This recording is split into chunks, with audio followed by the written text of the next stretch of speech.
C'est grâce à vos dons volontaires et réguliers que nous pouvons faire ce travail. Merci à tous.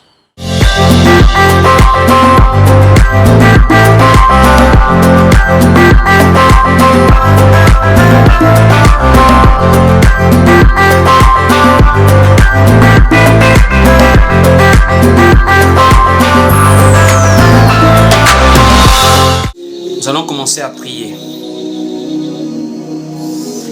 Nous allons élever nos voix, chacun pour sa part, partout où vous êtes maintenant, et prier déjà pour la grâce que Dieu nous a faite. La parole nous enseigne que ça ne dépend ni de celui qui veut, ni de celui qui court, mais de Dieu qui fait miséricorde. Je voudrais maintenant que tu puisses élever ta voix pour dire merci à Dieu. Il t'a protégé durant toute cette année. Tu as failli avoir des accidents. Ce n'est pas le taximan qui a été très bon, mais c'est Dieu qui t'a épargné. Il y a des gens qui sont morts par empoisonnement. C'est Dieu qui t'a épargné. Il y a des gens qui devaient fêter à cet instant où nous prions, mais ils n'ont pas eu la grâce de voir cette heure. Toi, Dieu t'a accordé la grâce de pouvoir être en vie maintenant. Je t'assure, la première des choses que tu dois faire, c'est exprimer ta reconnaissance. Élevons nos voix et prions notre Dieu dans le nom de Jésus-Christ. Seigneur, nous te disons merci. Nous te disons merci pour ton amour. Merci pour ta grâce que tu nous as accordée. Seigneur, nous te rendons grâce parce que nous manifestons notre reconnaissance. Si nous sommes en vie, ce n'est pas parce que nous avons été prudents. Il y a des gens qui font des accidents avec des véhicules tout neufs. Il y a des gens qui sortent de chez eux et un accident arrive, ils ne rentrent pas à la maison. Mais nous, oh Dieu, mon roi, tu nous accordes la grâce d'être encore en vie. Tu nous enseignes dans ta parole que ton regard est sur ceux qui t'appartiennent. Oh mon Dieu, merci. Merci mon Dieu, mon roi. Merci Seigneur Jésus-Christ. Merci Seigneur. Je voudrais encore que nous puissions élever nos voix et prier toujours dans le sens de la reconnaissance. Je voudrais que tu pries avec moi. Parce que la parole de Dieu nous enseigne que l'Éternel Dieu avait dit à Abraham: toutes les familles de la terre seront bénies en toi et en ta postérité. Or, la postérité en question, l'apôtre Paul nous révèle dans Galates qu'il s'agissait de Jésus-Christ. Voici pourquoi la bénédiction nous vient du Seigneur Jésus-Christ. Tu vas prier pour ta famille. C'est vrai qu'il y a beaucoup de choses que tu n'as pas. Nous allons faire des demandes à Dieu. Mais je voudrais qu'avant que tu fasses une demande à Dieu, souviens-toi qu'il y a des orphelins quelque part. Tu as encore ton père. Tu as encore ta mère. Tu as des frères et sœurs. Tu as une maison avec des personnes autour de toi. Il y a des gens qui n'ont pas cette grâce-là. Il y a des gens qui ont grandi dans la rue. Il y a des gens qui ont grandi dans des orphelinats. Ils ne connaissent pas la chaleur de la vie familiale. Toi, Dieu t'accorde cela. Tu n'es pas mieux que ces enfants dont les parents sont morts à la naissance. Tu n'es pas mieux que ces enfants qui sont dans les rues. Mais Dieu t'a aimé toi. Il t'a fait grâce. Il t'a conduit dans une famille. Il t'a donné un père, une mère qui sont encore en vie aujourd'hui. Il y a des femmes qui meurent durant l'accouchement. Mais Dieu n'a pas permis que ta mère meure pendant qu'elle t'a accouché. Lorsqu'une femme est en travail, elle est entre la vie et la mort. Souviens-toi, Rachel est morte pendant qu'elle était en travail. Elle était en train d'accoucher Benjamin, le petit frère de Joseph. Mais toi, ta mère a accouché, tu es né et elle n'est pas morte. C'est la grâce de Dieu. Tu vas élever ta voix et tu vas dire merci à Dieu. Élevons nos voix et prions au nom de Jésus-Christ. Au nom de Jésus-Christ. Seigneur, merci. Nous voulons te rendre grâce. Nous voulons te dire merci pour nous avoir protégés, nous et nos familles, durant toute cette année. Merci pour ces personnes qui ont encore la grâce de voir leur père, leur mère, leurs frères et sœurs dans des maisons. Merci pour cette personne qui n'a pas grandi dans la rue. La rue a des choses terribles. Tu n'as pas permis que quelqu'un puisse connaître ces choses-là. Tu as fait grâce à une personne d'être dans une maison, d'arriver dans une famille, malgré les imperfections, mais au moins quelqu'un a un père, quelqu'un a une mère, quelqu'un a des frères et sœurs. Il y a des gens qui ne connaissent pas ce que c'est qu'une famille. Il y a des gens qui sont nés enfants uniques, pas de frères, pas de sœurs, personne pour les conseiller, personne pour les recadrer, personne avec qui partager un bout de pain dans la maison. Seigneur, merci mon Dieu pour nos familles. Je te rends grâce pour nos familles, mon Dieu, mon roi. Pour nos papas, pour nos mamans, pour nos oncles et nos tantes. Même s'il y a des moments, ce n'est pas facile. Mais au moins, Seigneur, nous ne sommes pas nés seuls. Nous ne sommes pas nés orphelins. Tu nous as fait la grâce d'être dans des familles. Dans le nom de Jésus-Christ. Nous te disons merci. Merci, Seigneur. Dans le nom de Jésus-Christ. Je voudrais encore que tu puisses être dans cette attitude de reconnaissance. Je voudrais que tu puisses maintenant prier. Je voudrais que tu puisses prier. Nous allons tous prier encore. Tu vas élever ta voix. Tu vas dire merci à Dieu pour les grâces qu'il t'a accordées durant cette année. Tu sais, quand tu vois l'histoire de la Bible, tu comprends que la grâce de Dieu était déjà même un mystère, mais dans l'Ancien Testament, jusqu'à la grâce. Quand on voit la vie des gens que Jésus-Christ, Dieu, à l'époque l'Éternel, il a choisi, tu te rends compte que les gens ne méritaient pas la grâce de Dieu. Regardez Jacob, un homme qui a volé la bénédiction de son grand frère. Regardez Abraham, un homme qui a menti que sa femme c'est sa sœur. Regardez David, un homme qui a tué son soldat et a pris sa femme. Regardez Salomon, un homme qui s'est laissé entraîner par plusieurs femmes. Regardez Samson, un homme qui s'est laissé perdre par une femme. Regardez les apôtres. Regardez l'apôtre Paul, un homme qui a persécuté l'église. Il y a des gens comme ça, quand tu vois ta vie et tu vois ce que Dieu t'a accordé, tu te poses la question, pourquoi est-ce que tu me fais cette grâce-là? Il y a des femmes qui ont fait le bord de mer. Aujourd'hui, elles sont mariées. Alors qu'il y a des filles vierges. 30 ans, elle n'est même pas mariée. 32 ans, elle n'est pas mariée alors qu'elle est vierge. Toi, tu as vécu une vie terrible. Mais Dieu t'a accordé la grâce d'être dans un mariage stable, même parfois. Il y a des hommes comme ça, ils ont mené une vie du désordre. Une vie de la violence. Dieu t'a donné du travail, il t'a responsabilisé. Aujourd'hui, tu es un père de famille, tu as une femme et des enfants. Alors qu'il y a des gens qui n'ont pas connu cette vie-là, mais qui aujourd'hui ne ressemblent à rien. Ce n'est pas que Dieu est injuste. Dieu fait grâce à qui il veut. L'apôtre Paul a dit, c'est lui le potier et nous sommes l'argile. C'est lui le propriétaire. Tu vas dire merci à Dieu pour la grâce qu'il t'a accordée. Regarde ta vie seulement. Pendant que les gens n'ont pas de quoi manger, toi tu as de quoi manger. Pendant que les gens manquent beaucoup de choses, toi tu minimises même parfois ces choses-là. Avant de prier pour tes besoins, avant de prier pour tes projets, je voudrais d'abord que tu sois dans la reconnaissance envers Dieu. Dis à Dieu merci. Regarde ce qu'il t'a accordé. Tu pleurais des enfants, il t'a donné. Alors qu'il y a des femmes stériles jusqu'à aujourd'hui, qui sont mariées, mais qui n'arrivent pas à avoir des enfants. Toi au moins tu as un enfant. Élevons nos voix et prions au nom de Jésus-Christ. Seigneur, je te dis merci. Je te dis merci, mon Dieu. Je voudrais commencer cette nouvelle année dans la reconnaissance, Seigneur. Cette nouvelle année dans la reconnaissance, mon Dieu, mon roi, je t'en prie. Aide-moi à être reconnaissant pour te dire merci pour ce que tu m'accordes. Seigneur, quand je vois ma vie, quand je vois les œuvres, je vois que je ne mérite pas ta grâce. Voici pourquoi la grâce est un don, c'est une faveur imméritée, afin que personne ne se glorifie, Seigneur. La grâce nous rend humbles. Quand tu connais d'où Dieu t'a pris, il y a des gens, si elles t'ouvrent la bouche pour te raconter son passé, tu ne vas pas croire. Il y a des gens qui viennent de loin, mais Dieu n'a pas vu tes défauts, Dieu n'a pas vu tes actes, Dieu a vu son amour pour toi.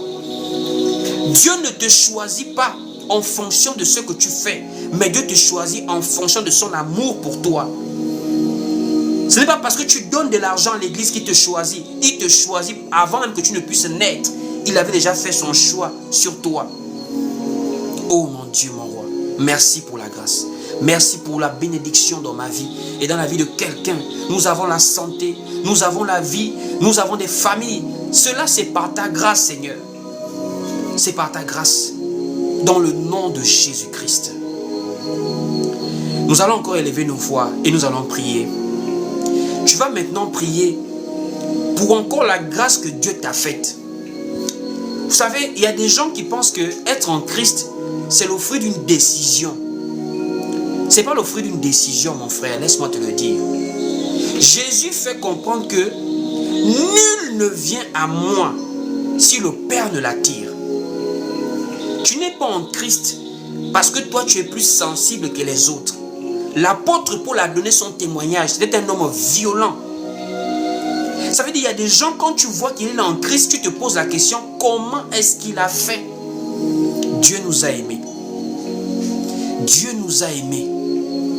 Et en nous aimant, il n'a pas vu nos cœurs, mais il a vu sa grâce sur nous. Avoir Jésus-Christ, c'est avoir le meilleur des cadeaux. Des gens célébraient le Noël il y a quelques jours. Les cadeaux sur cadeaux. Mais le meilleur des cadeaux, c'est de recevoir le Seigneur Jésus-Christ. Dans quelques heures là, on va te souhaiter bonne année. Mais la meilleure année, c'est l'année où tu as Jésus-Christ. Les meilleurs jours, c'est les jours où tu marches avec le Seigneur. Voici pourquoi tu vas dire merci à Dieu. Il y a des choses que tu vas manquer dans ta vie. Tu n'as pas tout ce que tu veux. Tu veux une voiture, tu veux une maison, tu veux des choses. Mais tu as quelque chose que rien ne peut acheter. L'espérance de la vie éternelle. La seule personne qui peut te le donner, c'est Jésus-Christ.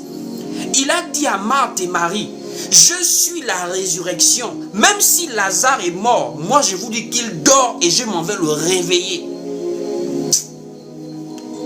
Tu vas élever ta voix avec moi. Nous allons dire merci à Dieu pour le Seigneur Jésus-Christ dans nos vies. Élevons nos voix et prions. Seigneur mon Dieu, je vais te prier encore. Ce soir, je ne veux pas me retenir de te prier. Je ne veux pas que la fatigue m'empêche de te prier, Seigneur. Je ne veux pas que la distraction m'empêche de te prier, Seigneur. Merci, mon Dieu.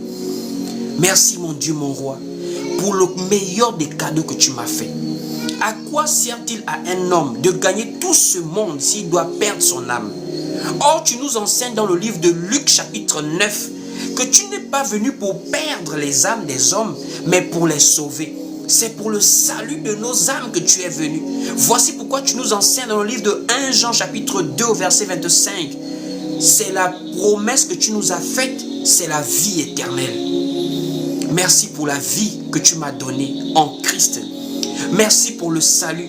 Merci pour avoir fait de moi un serviteur. Merci pour avoir fait de moi une nouvelle créature. Merci d'avoir fait de moi quelqu'un qui espère en la vie éternelle. Oh mon Dieu, mon roi. Tu as dit que lorsque tu apparaîtras, les morts en Christ vont se réveiller, Seigneur. Voici pourquoi en Christ, on ne meurt pas. En Christ, on dort. Personne ne pouvait nous promettre cela. Même le plus grand milliardaire de la terre ne peut pas nous donner la vie éternelle, mon Dieu. Il peut nous amener sur Mars. Il peut nous amener partout. Il peut nous donner tout ce dont nous avons besoin charnellement. Mais l'âme a des besoins que l'être humain ne peut pas combler. Il n'y a que toi, Seigneur, qui peut combler cela. Voici pourquoi je te dis merci. Je te rends grâce avec mes frères et mes sœurs ce soir. Merci pour la paix. Merci pour la paix de mon âme. Aujourd'hui, je n'ai pas peur. Tu peux marcher aujourd'hui. Si Dieu te prend, tu pars avec l'espérance. Beaucoup de personnes ont peur de la mort.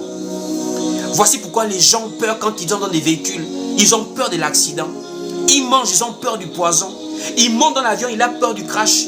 Parce que les gens n'ont pas l'assurance de l'au-delà. Or, celui qui nous donne l'assurance de l'au-delà, c'est notre Seigneur Jésus-Christ. Merci mon Dieu, mon roi. Merci Seigneur. Amen, amen et amen. Nous allons maintenant prier. Notre bien-aimé frère Charles avait un sujet de prière et il disait qu'on prie pour les familles. Nous allons prier par rapport à cela. Notre frère Charles a demandé que nous puissions prier pour les familles et nous allons effectivement prier pour cette nouvelle année qui commence. Vous savez, au jour d'aujourd'hui, Satan s'attaque beaucoup à la famille. C'est-à-dire la famille est le premier cadre de vie de tout être humain. C'est le premier maillon de socialisation de tout individu. On commence toujours par la famille. Voici pourquoi vous allez remarquer, Satan d'abord peut commencer par attaquer le mariage. Il a amené l'homosexualité. Il a amené les gays. il a amené les transgenres, il a amené l'émancipation de la femme. Tout ceci, c'est le mariage que Satan attaque. Si Satan réussit à détruire le mariage, il détruit la famille. Parce que ce qui est à base d'une famille, c'est la rencontre entre l'homme et la femme qui rentrent dans le mariage et qui fondent une famille. Si Satan attaque le mariage, il attaque la famille. S'il attaque la famille, il détruit la jeunesse. Voici pourquoi de nos jours, la jeunesse est livrée à elle-même. Des enfants sont détruits. La jeunesse n'a plus de repères. Voici pourquoi nous allons prier pour nos familles. Nous allons prier afin que la lumière du premier jour, qui n'était pas le soleil, qui n'était pas la lune, qui n'était pas les étoiles, mais la lumière du premier jour, la parole nous dit qu'elle éclaire tout homme lorsqu'elle vient dans le monde. Que cette lumière vient maintenant éclairer nos familles. Cette lumière qu'est le Seigneur Jésus-Christ. Tous les membres de nos familles qui ne connaissent pas Jésus-Christ, que le Seigneur les touche maintenant. Qu'il touche les cœurs. Que les cœurs de pierre soient remplacés par des cœurs de chair. Que lorsqu'il y a l'incrédulité, le Seigneur vient faire grâce. Élève ta voix et prie maintenant pour les membres de ta famille. Que Dieu éclaire, que la lumière divine éclaire toutes nos familles dans le nom de Jésus-Christ maintenant. Élevons nos voix et prions, Seigneur Jésus-Christ. Oh Seigneur, nous prions. Seigneur, nous prions. J'intercède pour ma famille. J'intercède pour les membres de ma famille, Seigneur. Toi qui es la lumière du commencement. La lumière qui éclairait avant le soleil. La lumière qui éclairait avant la lune. La lumière qui éclairait avant les étoiles. L'apôtre Jean a dit, cette lumière qui en venant dans le monde, elle éclaire tout homme. Oh Seigneur, que cette lumière maintenant illume dans ma famille. Que cette lumière éclaire les cœurs des membres de ma famille. Que mes frères et mes sœurs te connaissent. Oh mon Dieu, mon roi. Que la repentance soit le partage des membres de ma famille maintenant, Seigneur. Le plus beau des cadeaux que nous pouvons recevoir, c'est que tu sois au centre de nos familles, Seigneur. Que ta parole conduise maintenant nos familles. Que l'éducation, que les échanges soient sur la base de la parole de Dieu. Oh mon Dieu, mon roi, je t'en supplie, tous les dégâts que Satan a fini de causer, tu as dit que tu es celui qui rebâtit sur les anciennes ruines. Même si des années ont été perdues, tu nous promets dans Joël que tu es capable de remplacer la vie que la sauterelle a dévorée. Il y a des gens qui ne s'entendent plus avec beaucoup de membres de leur famille, des frères, des sœurs, des oncles, des tantes. Satan a créé des problèmes. On ne s'entend plus. Ça fait des années. Il n'y a plus la paix. Il n'y a plus la cohésion. Joël avait prophétisé. Dieu dit dans Joël, je vous remplacerai les années qu'ont dévoré la sauterelle, le asile, le gélec, le gazam. Jésus peut remplacer les années où il y avait la haine, où il y avait les disputes, les discordes, on ne s'entendait plus. Même dans une maison, le père et les enfants, il n'y a plus la paix. La mère et le père, il n'y a plus la paix. Des discordes entre des frères et des sœurs. Oh mon Dieu, mon roi. Que tu puisses maintenant, Seigneur, apporter un vent nouveau dans nos familles. Un vent nouveau dans nos familles, Seigneur. Un vent nouveau, Seigneur.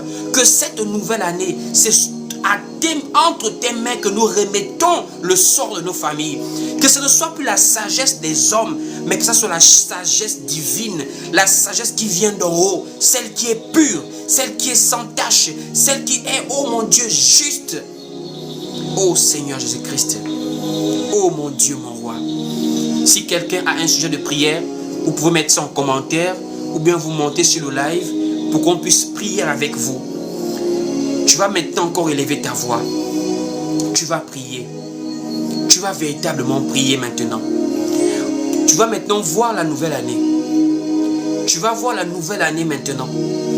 Tu ne vas pas voir la nouvelle année par rapport à ton regard, mais tu vas voir la nouvelle année par rapport au regard de Jésus-Christ. Frères et sœurs, suivez-moi. Dans Matthieu chapitre 24, les apôtres sont en train de présenter à Jésus la construction, le temple, comment il est bien construit. Jésus va leur dire, voyez-vous tout ceci, il ne restera pas ici pierre sur pierre qui ne soit renversé. Qu'est-ce que ça veut dire? Ça veut dire, pendant que les apôtres regardaient le temple bien construit, beau, mais le Seigneur lui regardait un temple détruit. Ça veut dire que le Seigneur n'a pas le même regard que les hommes. Les hommes peuvent voir quelque chose de bien. Mais si le Seigneur dit que ce n'est pas bien, il faut maintenant prendre la place que le Seigneur te donne dans la vie, dans la société. Voici pourquoi la parole dit, ne vous conformez pas. Actuellement, le monde est entré dans l'église. Ce que le monde voit bien, l'église voit maintenant ça bien. Mais tu vas maintenant élever ta voix. Que tu puisses maintenant marquer la différence en 2025. Que tu puisses maintenant marquer la différence. Là où les hommes disent c'est bien, si Dieu condamne, que toi aussi tu puisses condamner comme Dieu condamne. Dans le nom de Jésus-Christ. Seigneur, nous te supplions. Fais en sorte que cette nouvelle année, nous puissions voir les choses comme tu vois. Il y a des amitiés, Seigneur, que si tu ne veux pas de ces amitiés, coupe-les, Seigneur. Il y a des fréquentations que tu connais que ces gens seront nuisibles pour nous. Mon Dieu, mon roi, je t'en supplie. Étends ta main dans le nom de Jésus-Christ.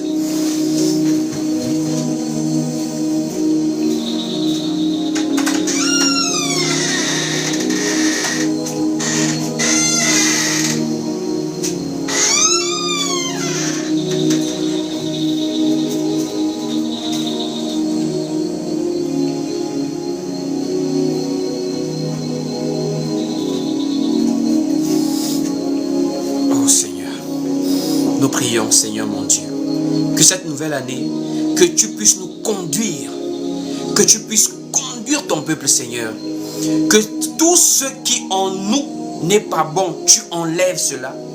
Les lieux où tu ne veux plus qu'on puisse mettre pied, là où tu vois un accident, là où tu vois un empoisonnement, Seigneur, amène nos cœurs à s'éloigner de ces endroits. Il y a des faux amis que nous avons, des gens qui marchent à nos côtés, mais qui nous veulent du mal, qui jalousent nos vies, qui jalousent nos réussites, Seigneur. Que désormais nous puissions être conduits par ton esprit à voir les choses, non pas par émotion, non pas par sentiment, mais selon ta parole. Selon ta parole. Dans le nom de Jésus-Christ. Oh mon Dieu, mon roi. Dans le nom de Jésus-Christ. Si quelqu'un a un sujet de prière, vous pouvez envoyer en commentaire. Nous allons prier ensemble avec vous.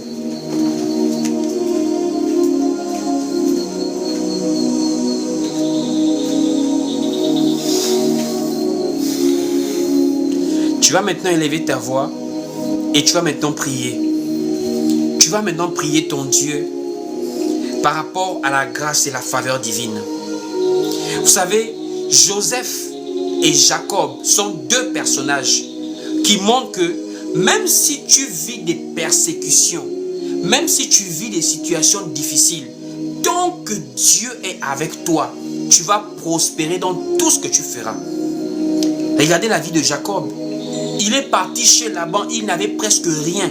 Mais tout ce que Jacob touchait, tout ce que Jacob entreprenait chez Laban, il fructifiait cela par la grâce de Dieu qui était avec lui. Regardez Joseph, il était esclave en Égypte. Souvenez-vous de Joseph, lorsqu'il part en Égypte, il part en tant qu'esclave. Mais quand il arrive, partout où il passait, tout ce que ses mains touchaient, fructifiait. Or, Joseph est un type de Christ. Tu vas maintenant prier que tu puisses avoir les mains de Joseph. Que Dieu bénisse l'œuvre de tes mains. Que tout ce que tu touches puisse maintenant prospérer. Un petit commerce, un projet, quelque chose. Que le Dieu de Joseph, le Dieu de Jacob, le Seigneur Jésus-Christ puisse maintenant bénir l'œuvre de tes mains. Là où d'autres font avec la sorcellerie, là où d'autres partent prendre les pratiques de la magie, des choses. Toi, c'est avec la grâce de Dieu que tu vas maintenant prospérer dans tout ce que tu vas entreprendre. Élevons la voix et prions dans le nom de Jésus-Christ. Oh mon Dieu, mon roi, nous prions. Nous prions, mon Dieu. Nous te remettons le contrôle, Seigneur, de nos vies en 2025. Tout ce que nous ferons, Seigneur, c'est ta grâce. Tout ce que nous ferons, Seigneur, c'est ta grâce. Nous te remettons nos projets. Projet que quelqu'un a, Seigneur, que ta grâce puisse faire multiplier le fruit de son travail.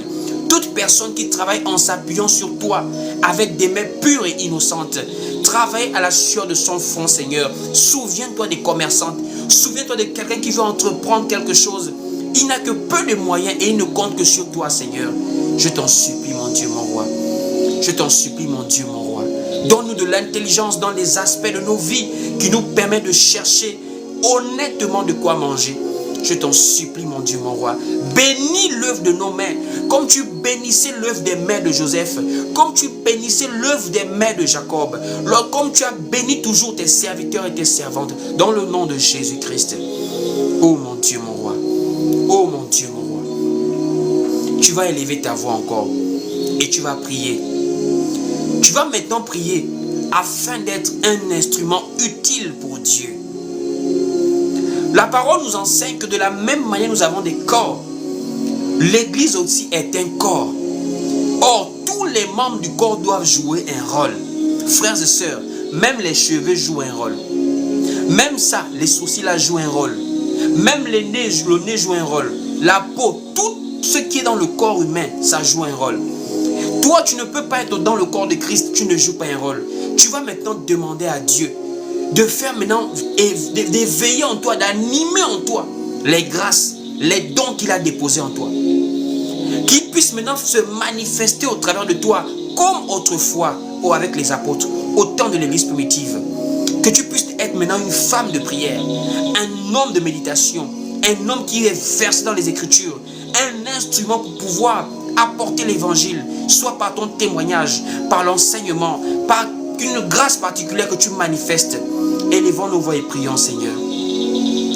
Permets qu'en 2025, ta grâce puisse encore surabonder, Seigneur, dans nos vies.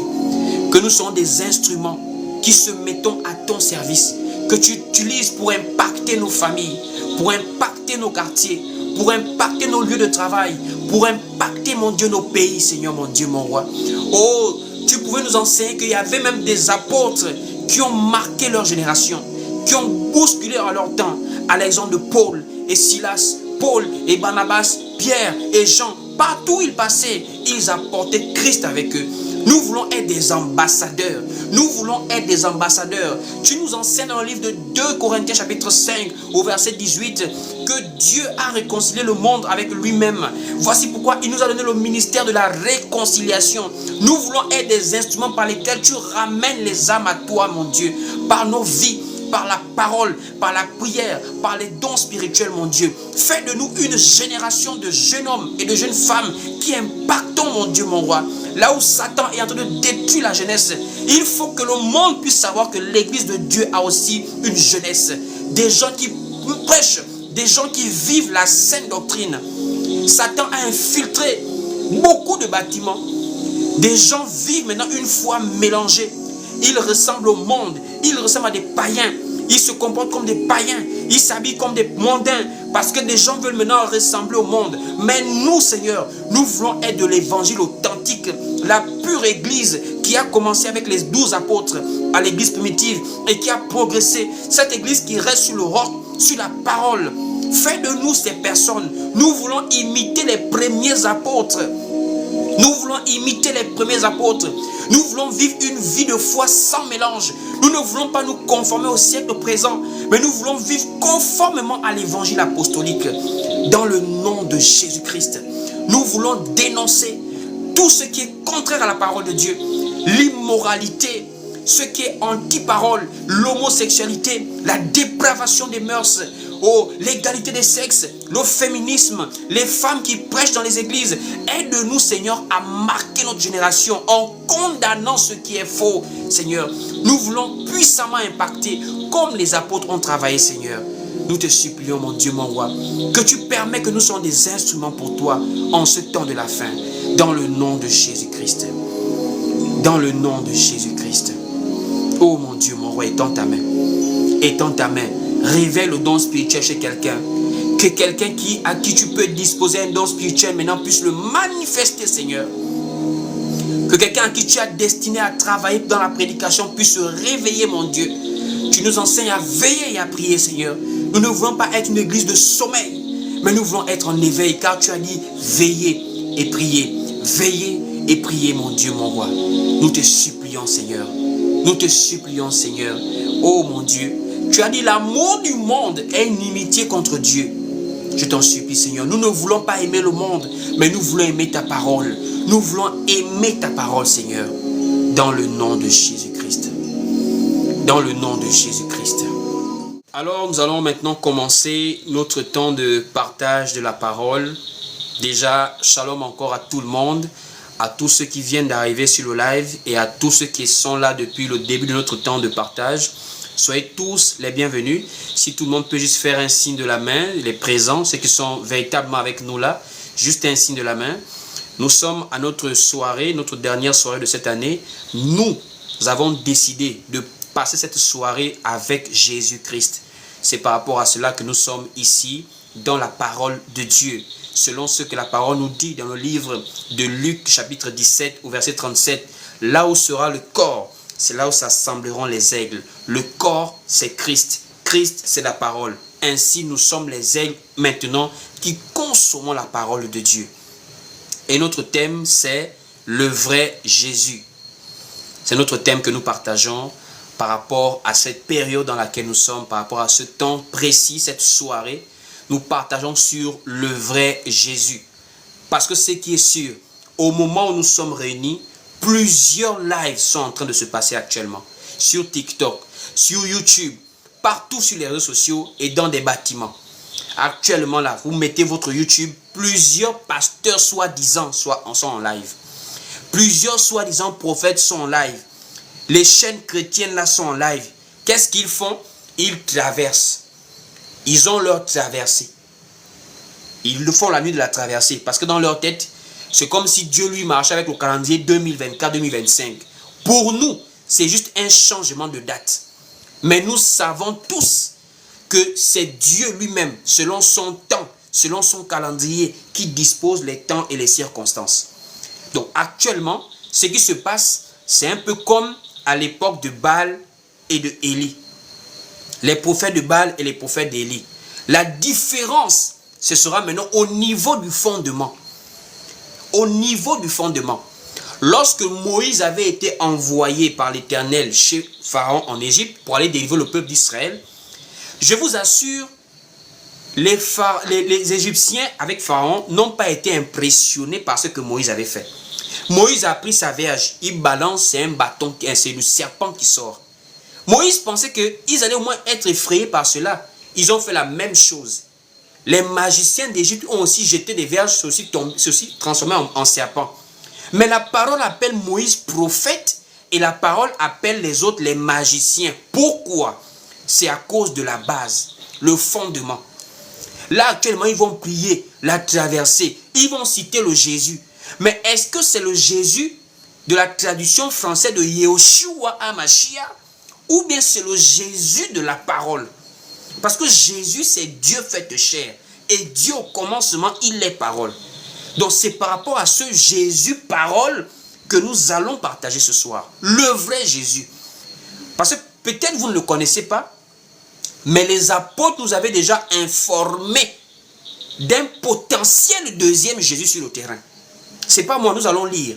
Comment les apôtres ont informé que, attention, si quelqu'un vient vous présenter un autre Jésus. Donc ce soir, notre thème c'est le vrai Jésus. Je voudrais avant de bien commencer la prédication, prier pour présenter ces moments à la grâce du Seigneur.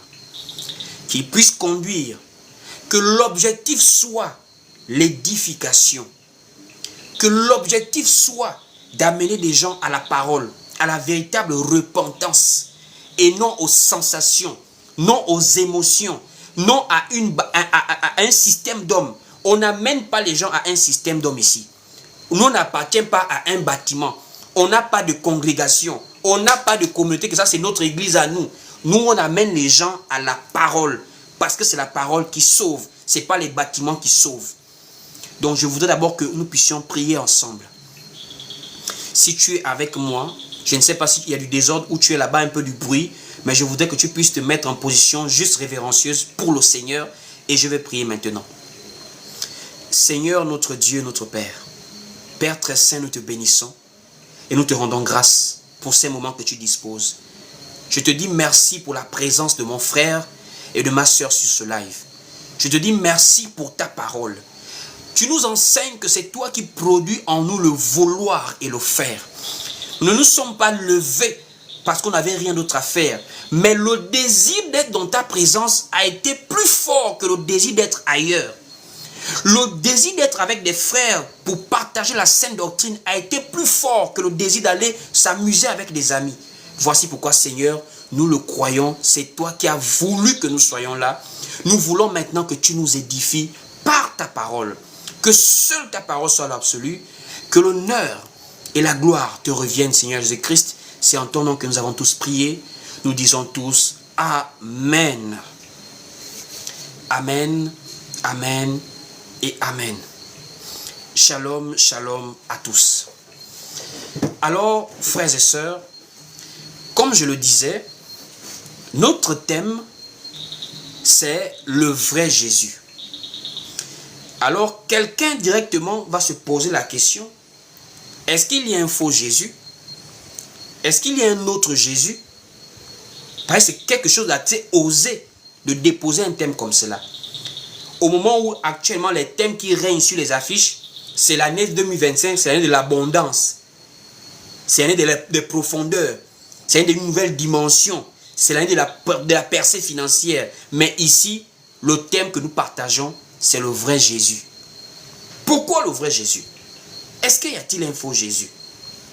Frères et sœurs, l'apôtre Paul, lorsqu'il s'adresse aux Corinthiens, dans la deuxième lettre aux Corinthiens, l'apôtre Paul va tirer la sonnette d'alarme, s'adressant aux Corinthiens qui représentent l'Église, le peuple des nations, en faisant comprendre à Corinthiens déjà que lorsqu'il est en train de les avertir, il est en train de voir chez les Corinthiens l'Église, et l'Église qui a été représentée par Ève autrefois. Et l'apôtre Paul va dire, il voit quelque chose qui est en train de se passer, et il craint cela. L'apôtre Paul va dire, je crains que de la même manière que Ève fut séduite, que vos pensées ne se corrompent aussi de la simplicité à l'égard de Christ. Donc l'apôtre Paul est en train d'interpeller l'Église par rapport à une séduction qui depuis son époque avait déjà lieu et que nous voyons jusqu'à aujourd'hui. Puisque Ève, ce n'est pas que Ève était d'abord à la base partie faire quelque chose de mal. Ce qui a poussé Ève à chuter, c'est la séduction. Voici pourquoi, lorsque Dieu pose la question à Adam, pourquoi as-tu fait cela? Adam renvoie la responsabilité sur Ève. Il dit, c'est la femme que tu as mise à mes côtés. Lorsque Dieu va maintenant voir Ève pour lui poser la question, pourquoi toi tu as fait cela? Elle va reconnaître que le serpent m'a séduite. Et c'est la première fois que nous voyons la conjugaison de ce verbe. C'est Ève qui est bien placée pour nous conjuguer ce verbe parce qu'elle a été la première femme à être séduite. Mais elle a représenté l'Église. Elle a été séduite. Et le serpent l'a amenée à manger de l'arbre de la connaissance du bien et du mal. Ainsi, l'apôtre Paul va aussi dire à l'Église que de la même manière que Ève a été séduite et qu'elle est tombée, je crains que vous aussi, ça ne vous arrive. Donc, en réalité, il s'agit à la base d'un avertissement de l'apôtre Paul aux frères et aux sœurs de l'Église de Corinthe et de facto de nous tous, puisque Corinthe, c'est l'Église comme Libreville, comme Washington, comme au Bénin, comme à Ouagadougou, partout où les saints se rassemblent. Et Paul dit, attention, veillez, parce que Ève était tombée, parce qu'elle a été séduite. De la même manière, vous aussi, vous pouvez être séduit. Il faut veiller. Et quand on descend dans l'exhortation de Paul, Paul fait maintenant comprendre que la séduction en question, c'est au cas où quelqu'un vient vous présenter un autre Jésus. Donc l'apôtre Paul avait déjà anticipé qu'il y aura des faux envoyés de Dieu, mais ils ne vont pas venir vous parler de la tradition. Ils ne vont pas venir vous parler du vaudou.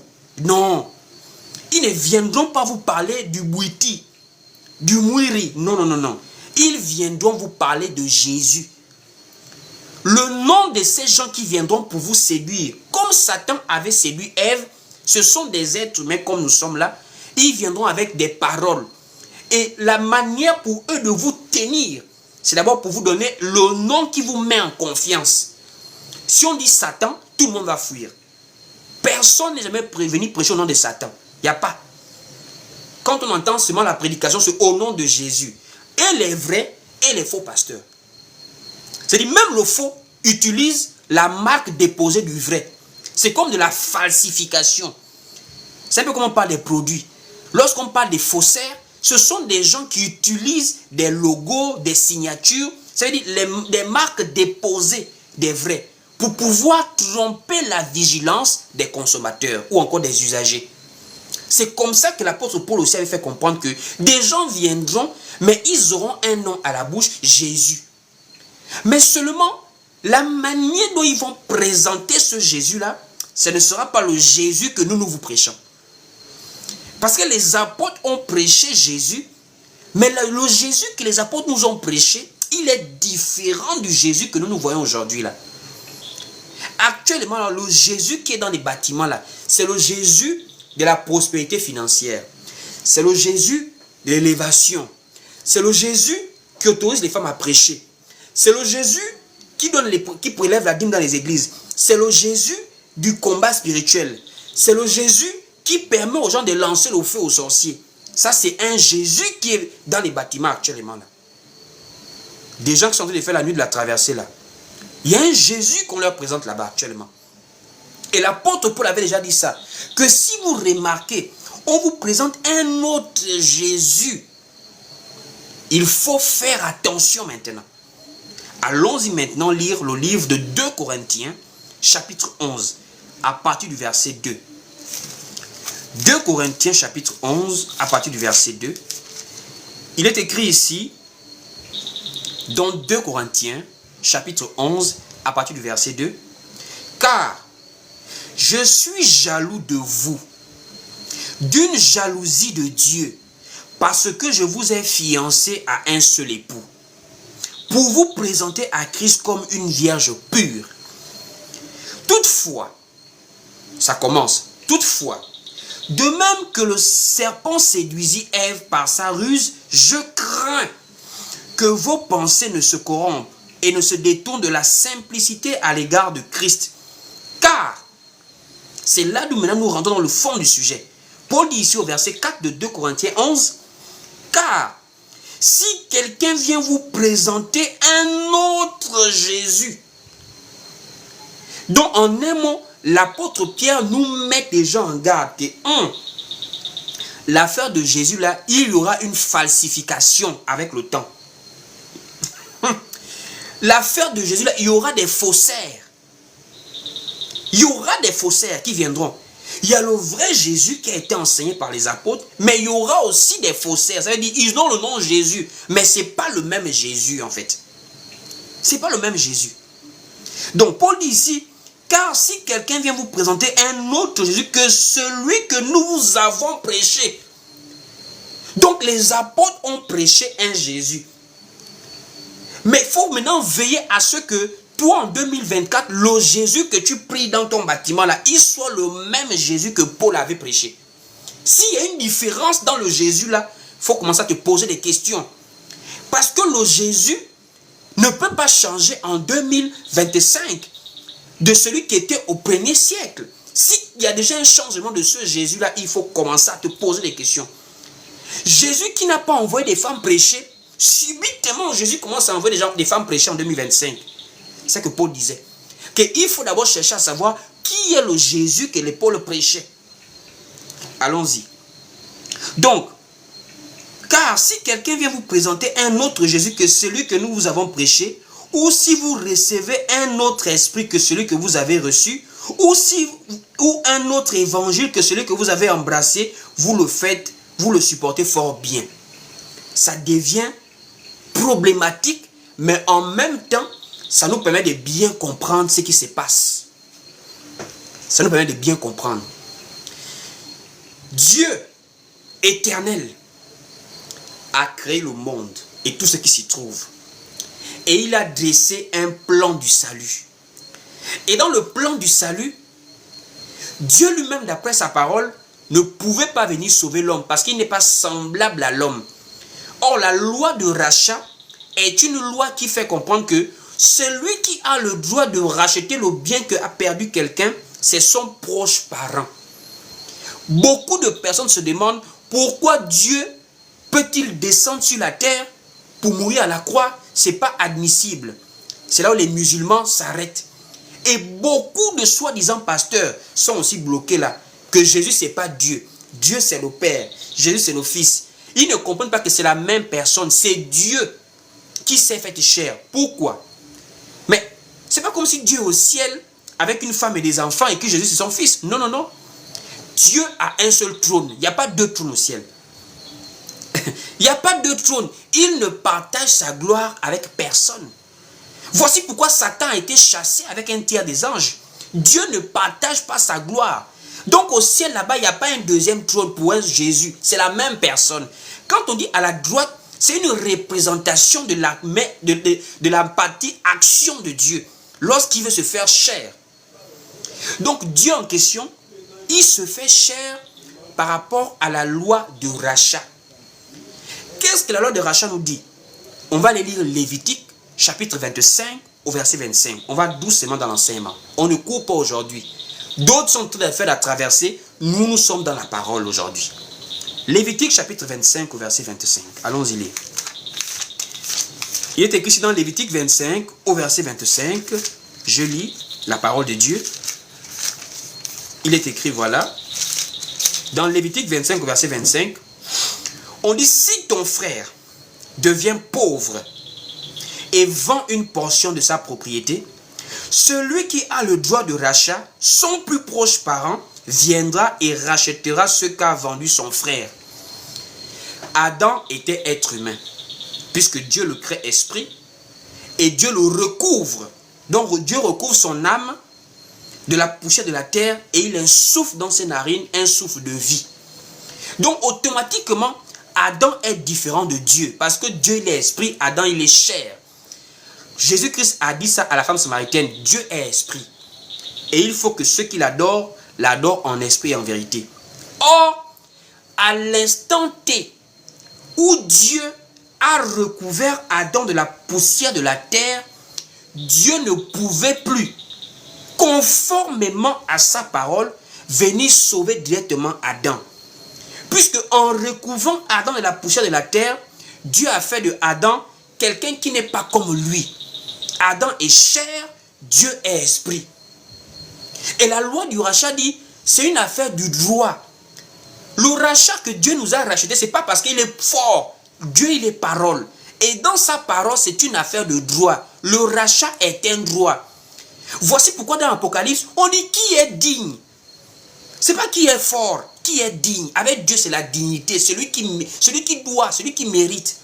Celui qui a ce droit-là. Donc Dieu, dans sa position éternelle, étant esprit, il n'est pas parent de l'homme. L'homme est chair, Dieu est esprit. Et la loi dit, il faut que tu sois le parent proche. C'est maintenant en cela que comme Adam était fils de Dieu, Adam était chair, il a maintenant fallu que celui qui vienne sauver Adam soit aussi un fils de Dieu, soit aussi chair comme Adam. Parce que le problème c'est Adam. Adam il est être humain et Adam il est fils de Dieu. Selon l'arbre généalogique, on dit Adam fils de Dieu. Donc en réalité, il fallait un frère d'Adam. Or Dieu est Dieu. C'est lui qui a créé Adam. Il n'est pas frère d'Adam, il est père. C'est en cela maintenant que la parole du commencement se fait chair. Quand elle se fait chair, la mission principale, c'est la loi de rachat. Il faut venir récupérer le bien que le premier Adam a perdu. Or, ce bien-là, c'est la vie qu'il n'a pas pu manger. Parce qu'il avait déjà le péché et il y avait aussi l'arbre de vie dans le jardin. Il a été chassé et il n'avait plus accès à cela. Voici pourquoi la mort avait le pouvoir sur toute la race humaine. Donc, quand Jésus-Christ arrive pour pouvoir redonner à l'homme la vie qu'il a perdue en Adam. Parce que la punition principale, c'était que tu mourras. C'est pas que tu vas devenir pauvre. Ça, c'est le Jésus-Christ d'aujourd'hui, là, qui dit non, tu ne seras pas pauvre, tu seras la tête et non la queue. Ça, c'est le Jésus d'aujourd'hui. La traversée, l'abondance, les poissons, la prospérité. Le Jésus qui est venu à la croix, Jésus est venu pour la rédemption. Ça veut dire ramener l'homme à l'état de réconciliation avec Dieu avant qu'il ne soit sanctionné pour la désobéissance. Dieu avait dit, si tu manges, tu meurs. Adam a mangé, il est mort. La mort a pris le dessus. Donc quand Jésus arrive, Jésus vient comme étant le fils de Dieu, le frère d'Adam, qui a maintenant le droit de récupérer ce qu'Adam a perdu. C'est ce que l'apôtre Paul va maintenant dire dans 1 Corinthiens 15, verset 21, qu'il s'agit maintenant de la vie et de la résurrection. Comme la mort est entrée par le premier Adam, la vie, la résurrection est venue par le dernier Adam. Allons-y lire 1 Corinthiens chapitre 15 au verset 21. 1 Corinthiens chapitre 15 au verset 21. Il est écrit ici, dans 1 Corinthiens chapitre 15 au verset 21. Car, puisque la mort est venue par un homme, c'est aussi par un homme qu'est venue la résurrection des morts. Comme c'est par un homme qu'est venue la mort, c'est aussi par un homme qu'est venue la résurrection des morts. Et maintenant, l'apôtre Paul va maintenant les nommer clairement. Nous sommes ici à partir du verset 45. La mort là et la résurrection là, les deux hommes là, il s'agit du premier Adam et du dernier Adam qui est Jésus-Christ. Au verset 45 de même Corinthiens 15 là, verset 45, on dit ici, c'est pourquoi il est écrit, le premier Adam devint un esprit, voilà, devient une âme vivante. Le dernier Adam est devenu un esprit vivifiant. La parole qui vivifie. Voici pourquoi notre salut est un salut de l'âme. Ce n'est pas un salut de la chair. Parce que la chair a été vendue au péché par le premier Adam. Voici pourquoi Jésus ne nous sauve pas que ce sont les biens matériels qu'il nous donne. Jésus nous donne le bien de l'âme qui est la vie éternelle. Après la mort, on n'a plus besoin des voitures. On n'a plus besoin des avions. Après la mort, on a besoin de la lumière du premier jour. La lumière du premier jour, c'est Christ. Et Christ, c'est la vie éternelle que Adam n'avait pas accès à cause de sa désobéissance. Ça, c'est le Jésus que les apôtres prêchaient. Vous voyez un peu? Donc ça, c'est le premier Jésus que nous connaissons dans la Bible. Nous ne connaissons pas un autre Jésus. Nous connaissons Jésus qui est Dieu fait chair. C'est ce Jésus-là que les apôtres ont prêché. Même quand on dit la bonne nouvelle du royaume, ça s'appelle aussi la bonne nouvelle de Jésus. Parce que c'est Jésus que nous prêchons en réalité quand nous parlons de bonne nouvelle du royaume. Allons-y prendre par exemple ces deux versets-là, où lui-même il dit, vous allez prêcher la bonne nouvelle du royaume.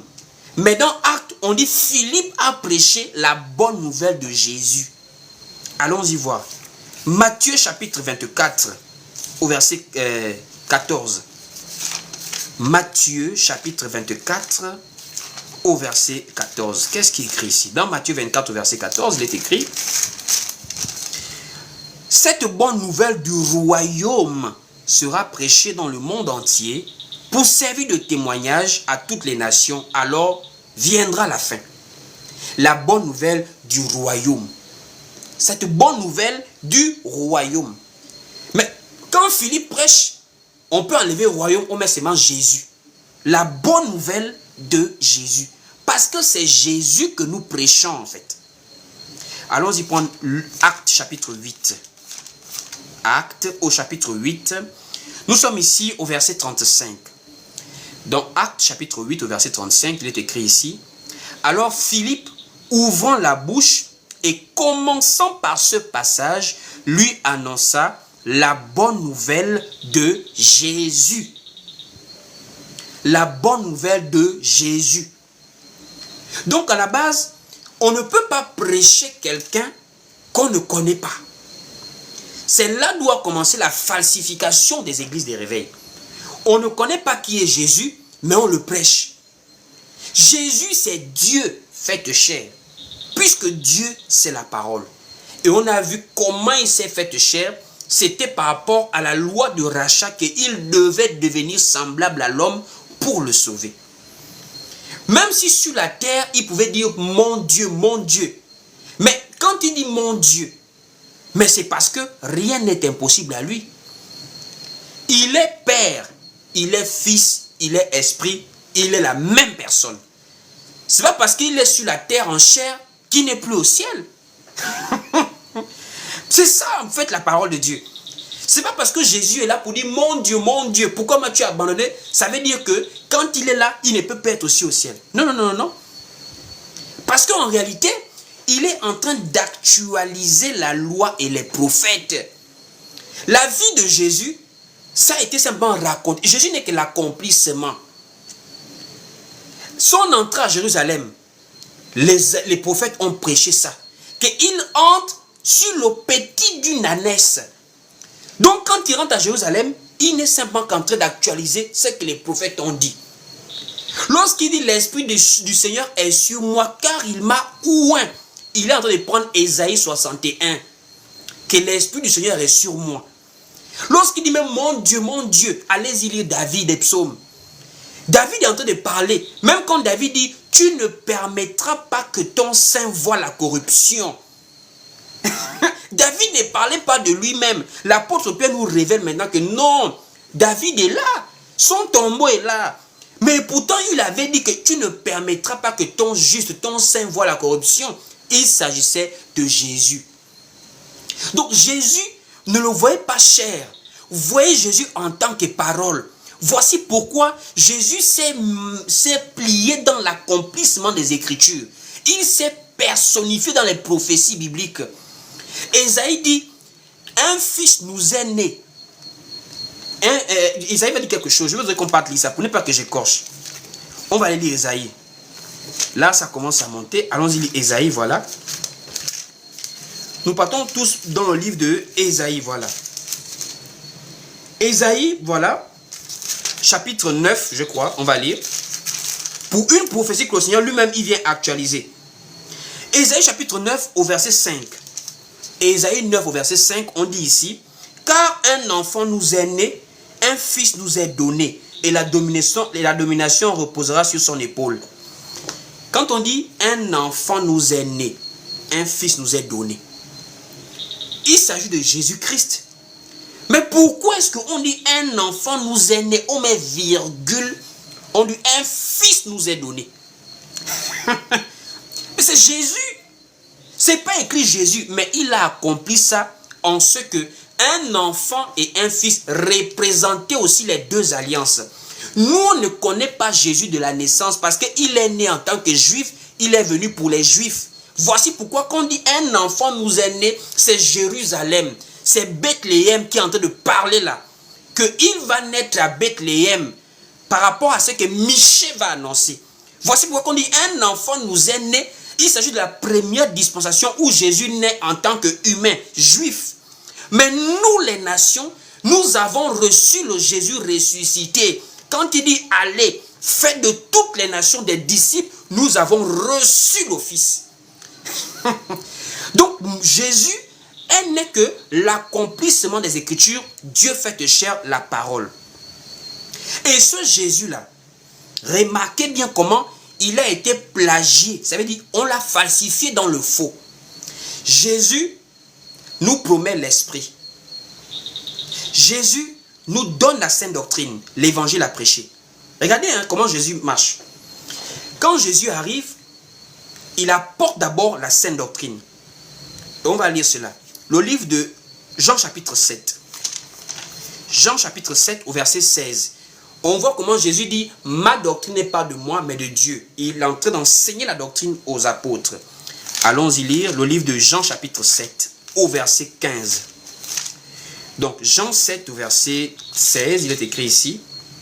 Donc Jean chapitre 7 au verset 16. Il est écrit, Jésus leur répondit, ma doctrine n'est pas de moi, mais de celui qui m'a envoyé. Donc Jésus avait une doctrine. C'est la parole qu'il enseignait aux apôtres. Dans Jean 17, il dit clairement, je leur ai fait connaître ton nom. Le nom de Dieu, c'est la parole. Dieu est parole. On va aller lire Jean. Jean, là, toujours, nous sommes dans Jean 17. On voit comment Jésus vient pour donner la parole aux apôtres. Donc, il y a l'évangile qui transmet aux apôtres pour les nations. Dans Jean, chapitre 17, il est écrit ici, prenons même à partir du verset 8. Bon, Jean chapitre 17, il y a tellement de bonnes choses. Prenons à partir du verset 6. Jean 17, du verset 6 au verset 8, il est écrit ici. J'ai fait connaître ton nom aux hommes que tu m'as donnés, du milieu du monde. Ils étaient à toi et tu me les as donnés. Et ils ont gardé ta parole. Ils ont gardé quoi? Ta parole. Donc Jésus apporte l'évangile. Au verset 7, maintenant ils ont connu que tout ce que tu m'as donné vient de toi. Au verset 8, car je leur ai donné les paroles que tu m'as données et ils les ont reçues. Et ils ont vraiment connu que je suis sorti de toi et ils ont cru que tu m'as envoyé. Jésus est en train de montrer clairement que il a fait connaître aux apôtres la parole de Dieu. Il a fait connaître aux apôtres la parole de Dieu. Ce qu'il appelle aussi doctrine dans Jean chapitre 7 au verset 16. Doctrine là, c'est ce que l'apôtre Paul va maintenant dire à Tite, dis les choses qui sont conformes à la saine doctrine. Parce qu'il y a beaucoup de doctrines. La doctrine, c'est un ensemble de pensées, d'idées qui deviennent une idéologie qui conduit les actions d'un groupe de personnes. C'est ça la doctrine. Voici pourquoi nous avons reçu la doctrine pure, la pure parole de Dieu. C'est ce qu'on différencie par ce que l'apôtre Paul a dit, saine doctrine. Les recommandations du Seigneur. Dans le livre de Tite, chapitre 2, l'apôtre Paul dit à Tite, dis les choses qui sont conformes à la saine doctrine. Allons-y lire. Tite, chapitre 2. Tite, chapitre 2, au verset 1. Nous sommes en train de voir le vrai Jésus. Jésus qui est Dieu fait chair, qui a été dans un corps de chair pour la rédemption de l'homme et qui a apporté une doctrine. Ça veut dire la parole de Dieu. Tite 2, au verset 1, il est écrit ici, pour toi. Donc, l'apôtre Paul est en train de recommander à Tite, pour toi, dis les choses qui sont conformes à la saine doctrine. Ça veut dire Jésus est en train de faire comprendre que il a un enseignement, il a une parole. Personne ne peut aller au-delà et personne ne peut aller à l'encontre. C'est-à-dire la parole est dans un tout et dans un complet. Ce n'est pas insuffisant quoi que ce soit. La parole se suffit à elle-même. Donc tous ceux qui viendront doivent avoir la parole là comme base. Cette doctrine-là, qu'on appelle saine doctrine. Voici pourquoi l'apôtre Paul avait déjà commencé à sonner l'alarme en disant à Timothée de demander aux gens de ne pas enseigner d'autres doctrines. On va lire. Lorsque l'apôtre Paul fait des recommandations à Timothée, lorsqu'il va aller établir des anciens dans des églises, dans des villes, il faut que ces anciens restent conformes à la saine doctrine. Ça veut dire à la parole que les apôtres ont reçue de Jésus-Christ. Allons-y lire. Donc nous sommes dans le livre de 1 Timothée, chapitre 1er, voilà, au verset 3. 1 Timothée, chapitre 1er, au verset 3, il est écrit ici. Je te rappelle l'exhortation que je te fis à mon départ pour la Macédoine, lorsque je t'engageais à rester à Éphèse, et afin de recommander à certaines personnes de ne pas enseigner d'autres doctrines. Donc le vrai Jésus n'était pas un Jésus désordonné. Ça veut dire qu'il a donné la parole aux apôtres. Maintenant, quelqu'un vient en 2024 pour dire Dieu m'a dit. Non, Dieu m'a dit. Le Saint-Esprit m'a dit. Ton Saint-Esprit qui te dit là, il faut que ce que tu dises de ta bouche soit conforme. Sois conforme. Donc c'est déjà pour dire qu'il y a un enseignement. Jésus n'a pas laissé les gens dans les imaginations, dans les inspirations. Jésus a laissé une base. La base, c'était la doctrine. Cette doctrine qui est restée unique. Il n'y avait pas de contradiction doctrinale dans l'église primitive. Tous les apôtres se comprenaient. Et lorsqu'il y avait sujet à débat, ils se réunissaient pour trancher de la question. Ce n'était pas moi au Gabon, je prêche telle chose, mon frère en France prêche telle chose, l'autre en Côte d'Ivoire prêche telle chose. Ce n'était pas comme ça. Si nous sommes tous des disciples du Seigneur, nous devons avoir la doctrine. Elle est au singulier, la doctrine du Seigneur Jésus, le vrai Jésus de la Bible, celui qui est venu là, Dieu fait chair là. Ce Jésus a laissé une doctrine, la saine doctrine. Cette doctrine, les apôtres appelaient ça l'enseignement au singulier. Cet enseignement qui comporte plusieurs points, mais c'est un seul enseignement parce que ça vient de Jésus, que c'est sa parole à lui. Actes chapitre 2 au verset 42, l'enseignement est au singulier. Prêché par plusieurs apôtres, mais au singulier. Allons-y, les Actes chapitre 2 au verset 42. Actes au chapitre 2 au verset 42, il est écrit ici. Il, au pluriel, persévérait, au pluriel, dans l'enseignement des apôtres, au singulier. Cet enseignement qu'on appelle sainte doctrine, cette sainte doctrine que Jésus a dit, ta parole, elle est unique. Elle est égale à elle-même. C'est ça le fondement de l'Église. Ça veut dire, c'est pas, l'apôtre Paul avait dit, est-ce que c'est de chez vous que la parole est sortie? C'est étrange, comment un Gabonais, comment un Congolais, un Ivoirien, un Camerounais, un Français, un Américain, va maintenant venir dire que moi, Dieu m'a dit, est-ce que l'évangile sort du Gabon? L'évangile a été posé comme base par les premiers apôtres en Israël, ceux qui ont été les témoins oculaires, des mandatés comme l'apôtre Paul. Ils ont posé la base, un seul enseignement. Un seul. C'est-à-dire Paul et Pierre se comprenaient. Paul et Pierre. Allons-y voir par exemple encore comment on parle d'un seul enseignement au singulier. Actes chapitre 5 au verset 28. Actes au chapitre 5 au verset 28. On dit ici, dans Acte 5 au verset 28, « Ne vous avons-nous pas défendu expressément d'enseigner en ce nom-là, et voici, vous avez rempli Jérusalem de votre enseignement. » On est en train de parler à plusieurs personnes, mais on leur fait comprendre qu'ils ont rempli Jérusalem avec leur enseignement au singulier. Pas leurs enseignements, leur enseignement, c'est au singulier.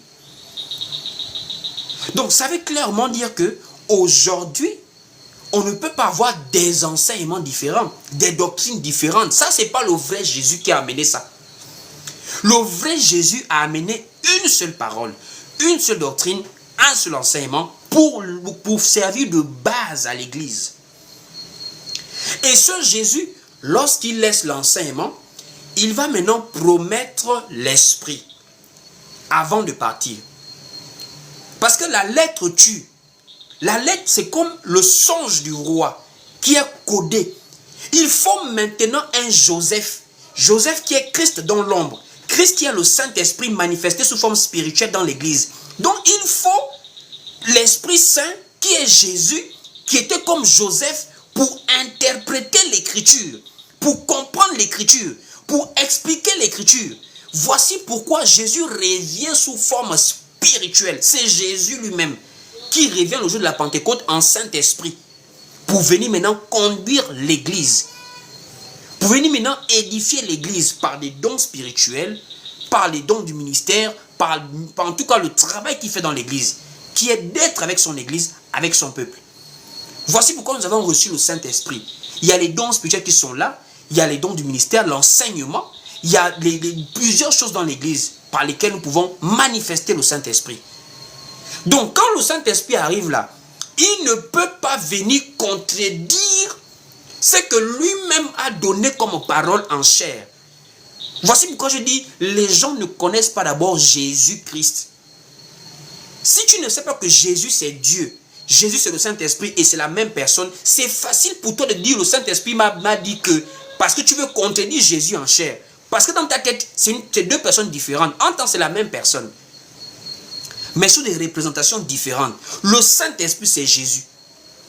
Donc quand il arrive, il ne vient que pour pouvoir maintenant conduire son peuple en attendant qu'il revienne en chair pour prendre son église le jour de l'enlèvement. Donc Jésus promet la venue de l'Esprit. Allons-y lire Actes chapitre 1er au verset 8. Actes chapitre 1er au verset 8. Dans Actes 1 au verset 8, il est écrit ici: mais vous recevrez une puissance, le Saint-Esprit survenant sur vous, et vous serez mes témoins à Jérusalem, dans toute la Judée, dans la Samarie et jusqu'aux extrémités de la terre. Donc, on va recevoir Jésus sous forme de puissance, sous forme d'esprit. Mais quand Jésus viendra là, sous forme spirituelle, mais il va maintenant nous conduire dans la compréhension de la parole que lui-même il a donnée en chair aux apôtres. Donc quand l'apôtre Paul dit j'ai posé le fondement, c'est par rapport à l'Esprit de Dieu qui était en lui. Voici pourquoi il va dire aux Galates, ce que j'ai là, ce que j'ai reçu, ça ne vient pas d'un homme. C'est une révélation du Seigneur. Mais la révélation, c'est le Saint-Esprit qui va maintenant éclaircir, parce que c'est le Saint-Esprit qui enseigne dans l'église. C'est le Saint-Esprit qui enseigne. Ce n'est pas l'homme qui parle de lui-même. Voici pourquoi même les dons ministériels, il n'y a pas de pasteur de lui-même, il n'y a pas d'apôtre. Le pasteur, c'est Jésus. L'apôtre, c'est Jésus. Le prophète, c'est Jésus. Le docteur, c'est Jésus. L'évangéliste, c'est Jésus. Les autres sont des comme, c'est-à-dire des représentations miniatures de Jésus. Voici pourquoi ils sont des comme, mais il faut le vrai enseignant, le Saint-Esprit, qui vient dans l'église pour pouvoir édifier l'église, en utilisant chacun par rapport au service d'enseignement qu'il a disposé en lui. Donc le Saint-Esprit ne vient pas pour nous amener à divaguer. Le Saint-Esprit reste sur le fondement que lui-même il a établi en Jésus. Allons-y lire Actes. Plutôt on va lire dans Jean, voilà. Jean chapitre 16, voilà. On va voir comment Jésus parle également de la venue de l'Esprit ici. Donc, pour d'abord, Jean 14, à partir du verset 17. Jean chapitre 14, à partir du verset 17.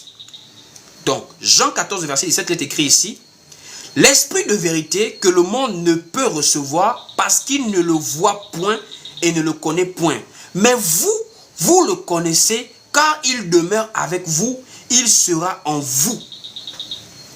Il sera en vous. Jésus parle de la venue du Saint-Esprit. Et on part maintenant pendant le livre de Jean 17, Jean 16 au verset 13. Jean 16 au verset 13, il est écrit ici. Prenons à partir du verset 8 pour bien comprendre. À partir même du verset 7. Jean 16 à partir du verset 7 pour bien comprendre. On va lire. On parle de la venue de l'Esprit encore. Jean 16 à partir du verset 7, il est écrit ici. Il est écrit ici: cependant, je vous dis la vérité, il vous est avantageux que je m'en aille, car si je ne m'en vais pas, le consolateur ne viendra pas vers vous. Mais si je m'en vais, je vous l'enverrai. Et quand il sera venu, il convaincra le monde en ce qui concerne le péché, la justice et le jugement. En ce qui concerne le péché, parce qu'il ne croit pas en moi. La justice parce que je vais au Père et que vous ne me verrez plus. Le jugement parce que le prince de ce monde est jugé. Au verset 13, quand le consolateur sera venu, l'Esprit de vérité, il vous conduira dans toute la vérité. Il vous conduira dans toute la vérité. Ça veut dire le Saint-Esprit est même l'enseignant de l'Église. C'est lui qui donne la révélation de la parole aux envoyés de Dieu, à l'exemple de l'apôtre Paul qui enseignait l'Église. Alors qu'il n'était pas parmi les 12, mais le Jésus se révélant à lui, vient maintenant lui donner la connaissance de la parole révélée par le Saint-Esprit. Donc ça veut dire, vous voyez comment Jésus vient. Il apporte l'évangile qu'il donne aux apôtres pour propager et il revient sous forme spirituelle. Donc Jésus, l'évangile qu'il a apporté et l'esprit qu'il a promis. Vous voyez les trois. Jésus, l'évangile qu'il a apporté, le Saint-Esprit qu'il a promis. Mais ce sont les trois éléments qui ont été copiés par les faux prophètes et les faux apôtres dans 2 Corinthiens 11. Souvenez-vous de notre premier verset. Si vous avez un autre Jésus, si vous avez un autre évangile, si vous avez un autre esprit, voici pourquoi j'ai dit, nous prêchons sur le vrai Jésus. Parce qu'il y a eu une falsification du Jésus. Je dis bien Jésus, l'évangile qu'il apporte et l'esprit qu'il a promis, ce sont les trois choses que le faux a copiées. Un faux Jésus, un faux évangile et un faux esprit. Allons-y lire. On va dans le 2 Corinthiens chapitre 11, là on repart là-bas au verset 4. 2 Corinthiens 11 au verset 4. Il est écrit ici, car si quelqu'un vient vous prêcher un autre Jésus que celui que nous vous avons prêché, ou si vous recevez un autre esprit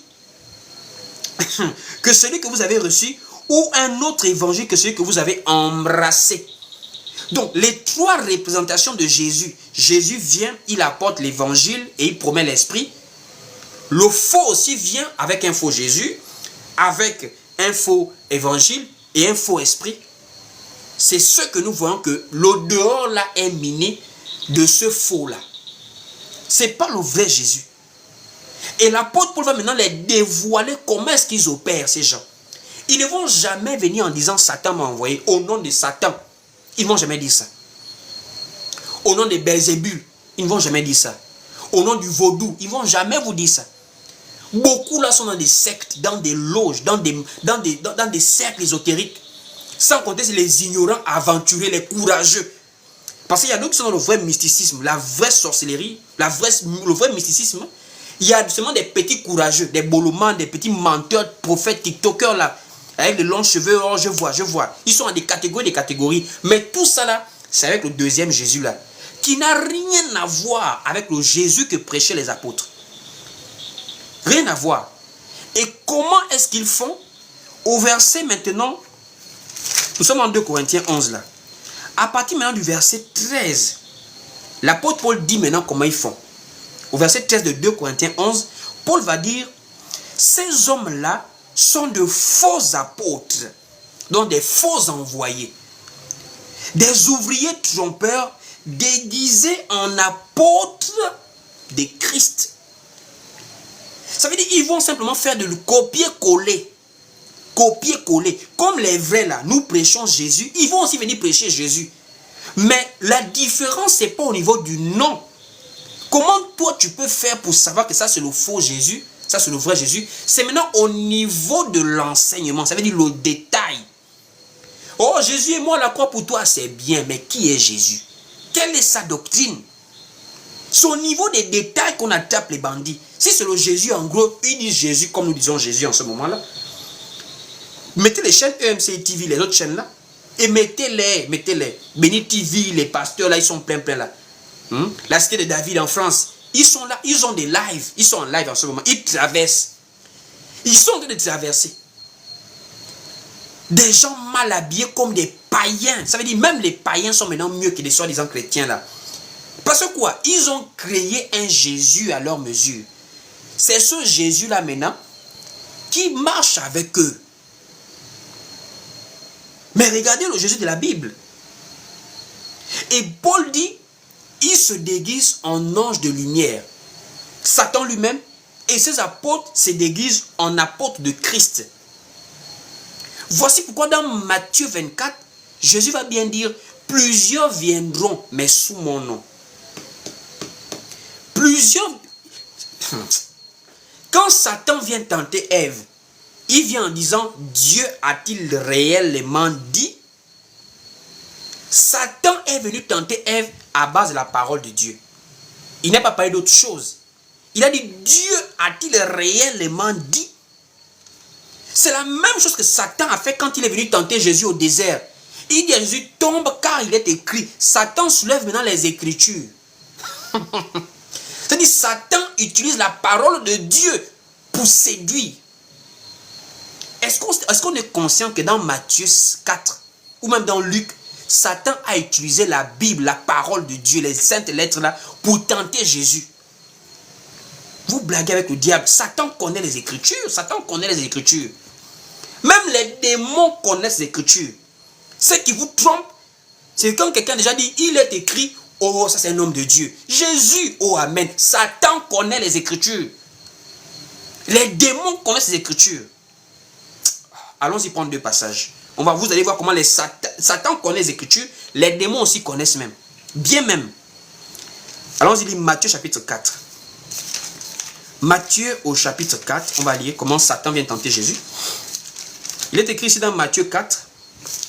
À partir du verset 4. À partir du verset 1er. Matthieu 4. Dès le verset 1er.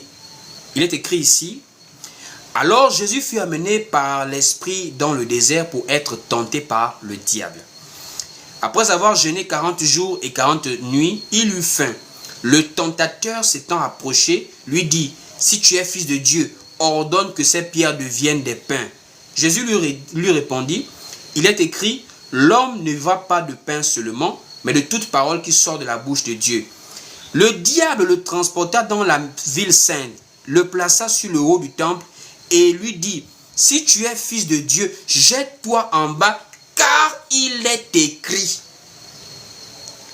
Satan amène Jésus en haut du temple. Il dit à Jésus, si tu es fils de Dieu, jette-toi en bas là, car il est écrit. C'est Satan qui dit ça. Donc en un mot, Satan connaît le psaume 91 que toi tu sais dans tes prières là. Le psaume 91 que toi tu aimes prier avec là, Satan a dit ça à Jésus. Ton cas il est écrit. Il ordonnera à ses anges, il parlera à ton sujet, ils te porteront de peur que ton pied ne heurte contre une pierre. Satan récite ça à Jésus, que c'est écrit non. Allez, jette-toi là-bas. Satan connaît l'écriture. Même les démons connaissent les écritures. Je vous assure qu'il y a des démons qui connaissent mieux la parole de Dieu que certains faux pasteurs là. Ils connaissent mieux.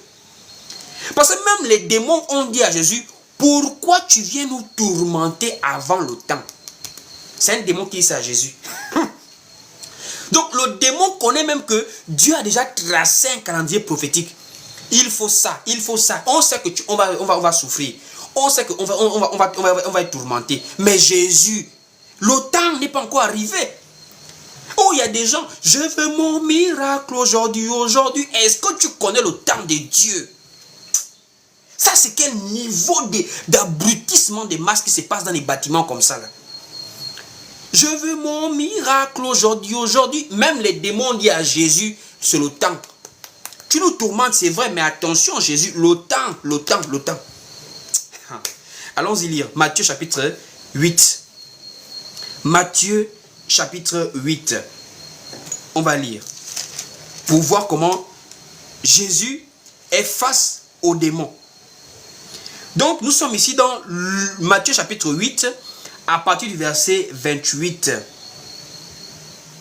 Il est écrit ici, dans Matthieu chapitre 8, à partir du verset 28 à 29, lorsqu'ils furent à l'autre bord, dans le pays des Gadaréniens, deux démoniaques sortant des sépulcres vinrent au-devant de lui.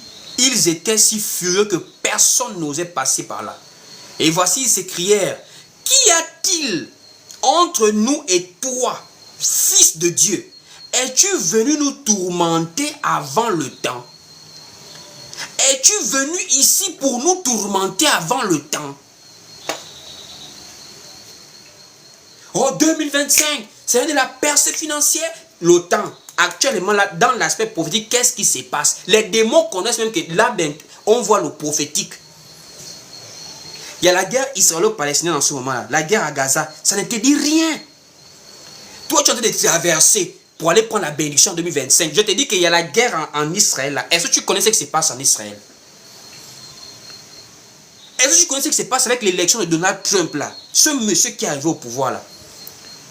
Est-ce que tu connais le rôle de la Russie dans la prophétie? La Chine. Est-ce que tu connais le Vatican, ce qui se passe là-bas? Toi, tu es dans la traversée pour aller prendre une petite bénédiction alors qu'on te parle de ton âme. La fin du monde est déjà là. Même les démons disent, Jésus, le temps. Tu vas nous tourmenter, oui, mais est-ce que tu es venu quand même avant le temps? Les démons connaissent que Dieu marche avec un calendrier. Ça veut dire qu'il y a un Jésus que les gens ne connaissent, mais il y a le vrai Jésus que les apôtres ont prêché. Le vrai Jésus qui est parole. Ce Jésus-là, les démons le connaissent. Les démons ne blaguent pas avec Jésus. C'est le Jésus des églises dites des réveils qui sont comme Nollywood TV. De nos jours, les pasteurs tournent Nollywood TV. Sors, je ne sors pas. Tu es qui? Je suis l'esprit de la séduction. C'est-à-dire un démon joue à la sexy devant Jésus. Tu es quel esprit? Je suis le démon de la séduction. Je vais venir séduire, je vais te toucher. Le Jésus que les démons ont tremblé quand ils le voyaient. C'est le Jésus qui vient, c'est les démons qui viennent danser devant le Saint-Esprit. Non, mais ça c'est lui. Ça c'est un autre Jésus. Notre Jésus, quand les démons l'ont vu à distance, ils ont couru pour se prosterner devant lui. Je dis notre Jésus, quand les démons l'ont vu à distance, ils ont couru. La puissance de Dieu sur la terre fait trembler les démons comme ça. Ils partent se prosterner devant Jésus. Oh non, allons-y lire. Marc chapitre 5. Marc au chapitre 5, on va lire. Marc chapitre 5, dès le verset 1er. Vous allez lire, vous allez écouter vous-même. Le cinéma qui est fait dans ces bâtiments-là, comparément au vrai Jésus que nous lisons dans la Bible. Marc chapitre 5 au verset 1er. Ils arrivèrent à l'autre bord de la mer, dans le pays des Gadaréniens. Aussitôt Jésus fut hors de la barque. Il vint au-devant de lui un homme sortant des sépulcres et possédé d'un esprit impur. Cet homme avait sa demeure dans les sépulcres et personne ne pouvait plus le lier, même avec une chaîne. Car souvent il avait eu les fers aux pieds et avait été lié des chaînes. Mais il avait rompu les chaînes et brisé les fers, et personne n'avait la force de le dompter. Il était sans cesse nuit et jour dans les sépulcres et sur les montagnes, criant et se meurtrissant avec des pierres. Ayant vu Jésus, on est au verset 5 de Marc chapitre 5. On est au verset 6 plutôt. Ayant vu Jésus de loin, il accourut et se prosterna devant lui. Voici le Jésus de la Bible. Ce Jésus-là, il n'y avait pas un démon qui pouvait bavarder avec lui pour dire non, je ne sors pas, je ne sors pas. C'est-à-dire, les gens sont obligés d'attraper le démon, sinon il va gifler le pasteur. Les gens sont obligés d'attraper. Le vrai Jésus, à moins c'est du cinéma, des acteurs qu'on paye pour des bêtises comme ça. Le vrai Jésus, un démon, où quand il voit Jésus, il se prosterne. Parce qu'il connaît que c'est Dieu qui est là. Ça montre que de nos jours même, des gens sont en train d'assister à du cinéma. Vous partez donner de l'argent dans des endroits où on vous aide. C'est de l'escroquerie à vue d'œil comme ça là. Vraiment, c'est pas possible. Ça, c'est pas le vrai Jésus. Un Jésus qui n'effraie plus les démons, c'est pas le vrai Jésus. Un démon qui bavarde déjà, les démons dansent devant lui, ils font du cinéma dans l'église, c'est pas le vrai Jésus. Parce que les démons respectent Jésus. Ils ont dit ça au fils de Séva dans Acte 19, que nous on connaît Jésus, mais toi qui es-tu? Ils ont dit ça que nous on connaît qui est Paul, on connaît qui est Jésus, mais toi qui es-tu? C'est-à-dire le vrai Jésus n'a rien à voir avec ce qu'on nous présente. Eux ils ont d'abord mis un Jésus qu'ils ont créé. Ces gens-là aujourd'hui là qui font la traversée là, beaucoup d'entre eux, ils ont d'abord un Jésus qu'ils ont créé. Le Jésus qu'on vous montre à EMCI TV, à Béni TV, le Jésus qui vous remplit dans les stades souvent là, pour la majorité, je vous assure, c'est pas le vrai Jésus. Ça, c'est un autre Jésus. C'est un autre Jésus. C'est d'abord un Jésus moderne. Premier point qu'on vous remarquez chez l'autre Jésus, c'est d'abord un Jésus moderne. C'est-à-dire, c'est un blanc aux yeux bleus. Il est là tout beau, tranquille, quoi. C'est-à-dire, ils ont occidentalisé Jésus. Même les premiers films de Jésus, il n'y a pas de noirs dedans. Il n'y a que des blancs, des caucasiens. Alors que la parole nous enseigne, depuis même les textes de l'Ancien Testament, de l'Ancienne Alliance là-bas, les prophètes, on voit qu'il y avait du métissage en Israël. Parce que les Égyptiens sont des Noirs. Et le sang égyptien est au sein du peuple d'Israël. Joseph a fait des enfants avec une Égyptienne. Moïse était avec une Éthiopienne. Et nous avons vu plusieurs métissages comme ça là. Comme ça là. Mais eux, ils ne veulent même pas faire de l'équilibre. Ils partent blanchir Jésus avec tous ses apôtres, des blancs, aux yeux bleus. Un Jésus d'abord bien occidentalisé. Deuxième des choses, c'est Jésus qui évolue avec les mœurs. Parce que quand vous regardez bien les gens de nos jours, ils veulent nous présenter un Jésus qui a un peu évolué. Le Jésus d'aujourd'hui, c'est un Jésus qui a évolué. Ça veut dire quoi? Ce qu'il interdisait hier, il permet ça aujourd'hui. Les temps ont changé. Donc Jésus, lui, il change avec le temps. Leur Jésus, lui, il change. C'est un Jésus qui change. Ça veut dire, au fur et à mesure que le monde évolue, leur Jésus évolue avec le monde. Le Jésus, qu'est-ce qu'il a dit par la bouche de l'apôtre Paul? Ne vous conformez pas au siècle présent. Ce n'est pas le même Jésus qu'on a vu dans les histoires des awards chrétiens là en France là-bas. Là-bas, nous avons maintenant des awards chrétiens, des prix chrétiens. C'est-à-dire, quelqu'un vient avec des locks bien longs sur la moto, habillé vraiment comme un impudique. Parce que ça, c'est le nouveau Jésus qu'on célèbre là. Des femmes qui mettent des coiffes des bandits. C'est-à-dire qu'une femme qui rase tout ça, elle met les cheveux bouclés, jaunes, coupés les cheveux là. Et, oh Jésus, Jésus, ça c'est le nouveau Jésus. C'est-à-dire c'est un Jésus qui est moderne. Un Jésus qui laisse les femmes s'habiller comme des hommes. Les hommes s'habiller maintenant comme des femmes. Un Jésus qui permet que les femmes et les hommes ont les longs cheveux comme des femmes. Artiste gospel avec de longs cheveux, ça c'est l'autre Jésus là qui permet ça. C'est pas le Jésus qui a prêché par la bouche de l'apôtre Paul en disant que c'est une honte pour l'homme de porter de longs cheveux. Ça, c'est notre Jésus que Paul a prêché. Le Jésus actuel, il amène les jeunes, il supplie les jeunes de venir dans la foi. Alors que le Jésus que les apôtres prêchaient était un Jésus de la parole, sans émotion ni sentiment. L'apôtre Paul va dire dans le livre de Romains qu'il n'a pas mentionné des choses que Jésus ne lui a pas dit, soit par la parole ou par les actes, pour amener les gens à la conversion. Mais de nos jours, le Jésus qui a été créé dans les églises dénominationnelles, c'est un Jésus maintenant qui fait toutes les stratégies pour amener les âmes à Christ. Si tu es trop dur, ils ne vont pas venir. Donc il faut ressembler aux païens pour attirer les païens. Il faut porter les locks pour attirer les locksman à l'église. Il faut t'habiller en sexy pour attirer les filles sexy à l'église. C'est comme si à la limite, Dieu était maintenant un Dieu de quantité. Alors qu'il dit, je suis le bon berger, j'appelle mes brebis, elles entendent ma voix. Jésus a ses brebis. Jésus, ce n'est pas la masse. Jésus a ses brebis. Le livre d'Apocalypse, chapitre 17, nous dit, les eaux sur lesquelles la femme est assise, ce sont des peuples, des foules et des langues. Le monde est ivre de l'impudicité de la femme avec la bête et les rois de ce monde. Mais le Jésus qu'eux ils ont maintenant, c'est un Jésus qui mélange tout le monde dedans là. Jésus n'a pas besoin d'attirer des gens par le sexe, par la dépravation. C'est par l'évangile que nous prêchons que les âmes viennent à Christ. Mais de nos jours, l'évangile est trop dur. Il faut maintenant un peu adoucir les mœurs. Bientôt, on va maintenant voir des boîtes de nuit chrétiens. C'est-à-dire des boîtes de nuit pour les chrétiens. Les misses pour les chrétiennes. Bientôt. Ça, c'est un autre Jésus. Ce n'est pas le Jésus que nous connaissons. Le Jésus que nous connaissons, c'est le Jésus de la parole. Le Jésus de la parole. Celui qui, la parole dit, et la foi vient de ce qu'on entend. Et ce qu'on entend vient de la parole de Christ.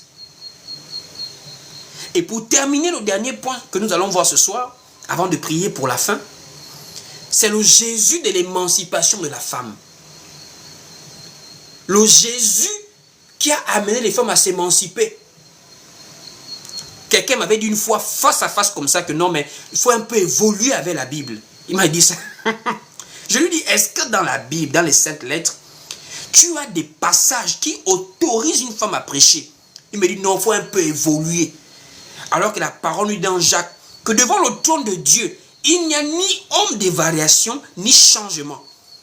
Hébreu dit il est le même hier, aujourd'hui et éternellement. Mais le Jésus des églises de réveil, lui, il a évolué. C'est-à-dire il est d'accord avec l'émancipation de la femme.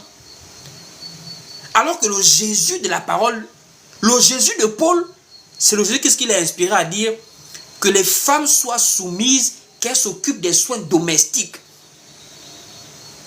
Dans la Bible, Jésus nous enseigne que la femme doit être soumise à l'homme. Comme Christ, comme l'Église est soumise à Christ. Mais de nos jours, le Jésus moderne, dans des foyers chrétiens en Occident là-bas, là, c'est là où personne ne commande les autres. Voici pourquoi le faux bonheur des mariages que vous voyez là, c'est un faux mariage. Beaucoup des mariages occidentaux là, ne voyez pas les films. Les films romantiques là, les films du Noël à la période, là, les films que vous voyez romantiques là, c'est de l'industrie, c'est du commerce. Ils vous vendent du fantasme, c'est pas réel. Là-bas en Occident, les hommes sont devenus efféminés tellement on les a réduits au silence. C'est normal que l'homosexualité a explosé comme ça en Europe. Quand on enlève les lions, les crocs là, à un lion, les griffes, il devient une lionne dans la langue. Il n'a plus rien pour dominer sur la lionne. De nos jours, les hommes en Occident, ils n'ont plus rien pour dominer la femme. La loi, l'État, tout est contre l'homme. L'homme n'a pas le droit de dire un mot devant la femme. Alors que la parole nous dit, l'homme est le chef de la femme. Mais en Occident, même les mamans pasteurs là, les bandites là, elles ne sont pas soumises à leur mari. Elles ne sont pas soumises. Pourquoi? C'est parce que elles vont dire, le Saint-Esprit m'a envoyé, il n'a pas de sexe. Le Saint-Esprit n'a pas de sexe. C'est comme si elle a déjà vu le Saint-Esprit se représenter sous forme féminine. On dit même l'Esprit de l'Éternel. Même quand Dieu s'est toujours typifié charnellement pour venir visiter l'homme, c'est sous forme masculine. Mais elle est venue dans le Saint-Esprit n'a pas de sexe. C'est-à-dire Dieu peut m'envoyer. Ça, c'est le nouveau Jésus. Aucune place dans les saintes lettres, on a vu une femme baptisée, une femme prêchée. Et ce n'est pas les apôtres. Moi, je dédouane Paul aujourd'hui de cette affaire de les femmes ne prêchent pas. Ce n'est pas Paul. Ce n'est même pas Pierre. Je les dédouane, ces messieurs-là.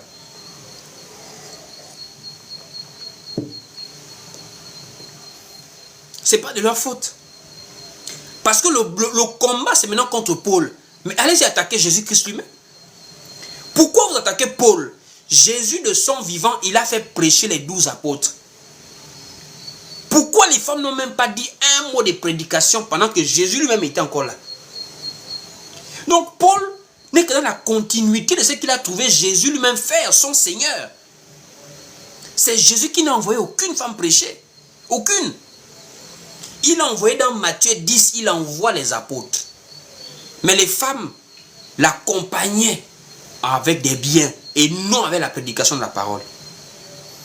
C'est pour dire simplement, frères et sœurs, en cette nouvelle année du calendrier des hommes que nous avons, le calendrier catholique romain qui est devenu un calendrier civil là, que nous avons dans nos maisons, tu as une parole que le Seigneur te donne dans les saintes lettres.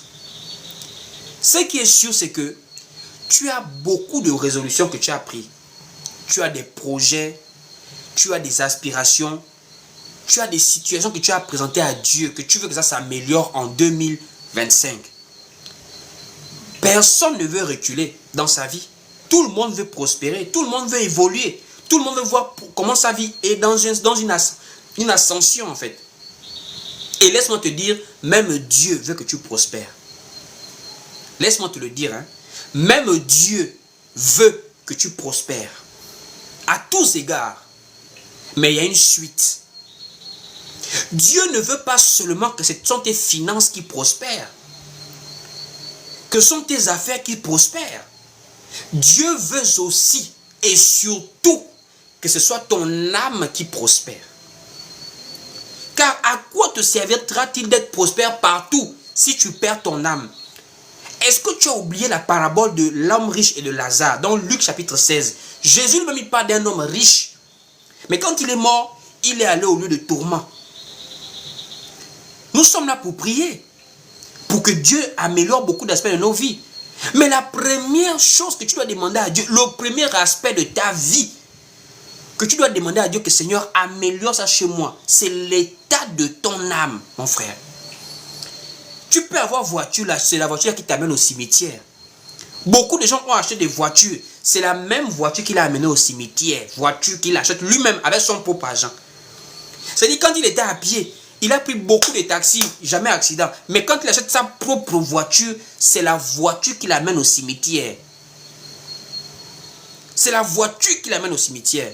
C'est pour dire, mon frère, c'est d'abord l'âme qui est la chose à sécuriser. C'est d'abord l'état de l'âme que tu dois présenter à Dieu avant la nouvelle année que tu vas bientôt célébrer là. Que Seigneur, tout ce monde est appelé à passer. Moi-même, je ne suis pas éternel sur cette terre-là. Je suis un étranger. L'apôtre Pierre a dit que nous devons vivre comme des voyageurs sur la terre. Et un voyageur sait qu'il est de manière temporaire. Où vas-tu, mon frère? Je te laisse avec cette parole-là. Allons-y dans le livre de 3 Jean. 3 Jean au verset 2. 3 Jean au verset 2, il est écrit ici. Bien-aimé, je souhaite que tu prospères à tous égards et sois en bonne santé, comme prospère l'état de ton âme. La prospérité de l'âme, c'est la priorité dans la vie d'un saint, dans la vie d'un enfant de Dieu. Je veux que ça soit la priorité de ta vie en 2025. Et comment ton âme prospère? Ton âme prospère dans la croissance, selon la connaissance de la parole de Dieu. C'est ça que Dieu veut, que tu puisses croître. Les dons ministériels sont là pour que tu puisses être un homme fait, un homme mature, un homme qui a de la croissance spirituelle. En termes de connaissance de la parole. Vous connaîtrez la vérité et la vérité vous rendra libre. Allons-y lire Colossiens, au chapitre 3, où l'apôtre Paul parle de la croissance spirituelle. Colossiens au chapitre 3, allons-y lire ça. Il est écrit ici dans Colossiens, au chapitre 3. Colossiens chapitre 3, à partir du verset 8. Voilà. À partir même du verset 9. Colossiens 3, du verset 9 à 10. Il est écrit ici. Mais maintenant, renoncez à toutes ces choses, à la colère, à l'animosité, à la méchanceté, à la calomnie, aux paroles déshonnêtes qui pourraient sortir de votre bouche. Voilà, au verset 9. Ne mentez pas les uns aux autres, vous étant dépouillés du vieil homme et de ses œuvres. Au verset 10. Et ayant revêtu l'homme nouveau, qui se renouvelle dans la connaissance selon l'image de celui qui l'a créé. Selon l'image de celui qui l'a créé. La connaissance de la parole de Dieu.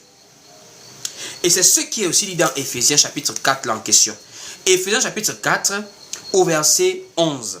En descendant, il est écrit ici.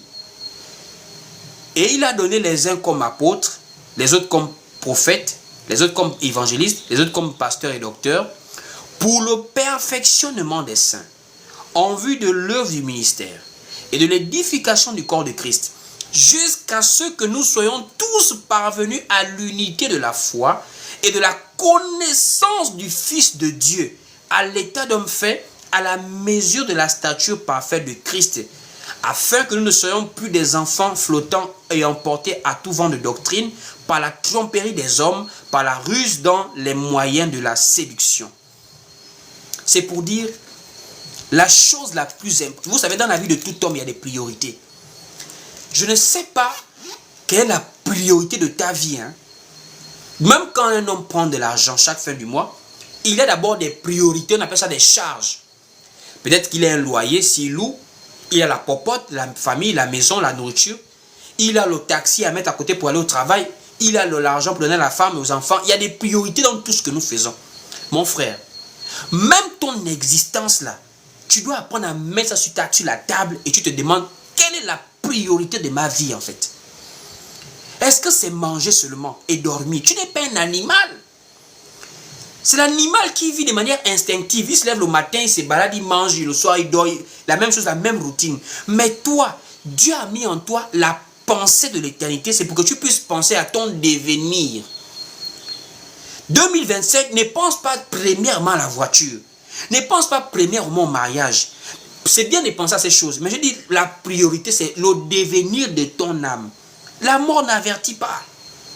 La mort n'avertit pas. Milliards n'empêchent pas la mort.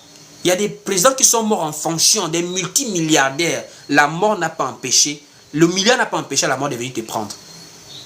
C'est pour dire en ce temps où tu es en train de prendre des résolutions, va vers Christ.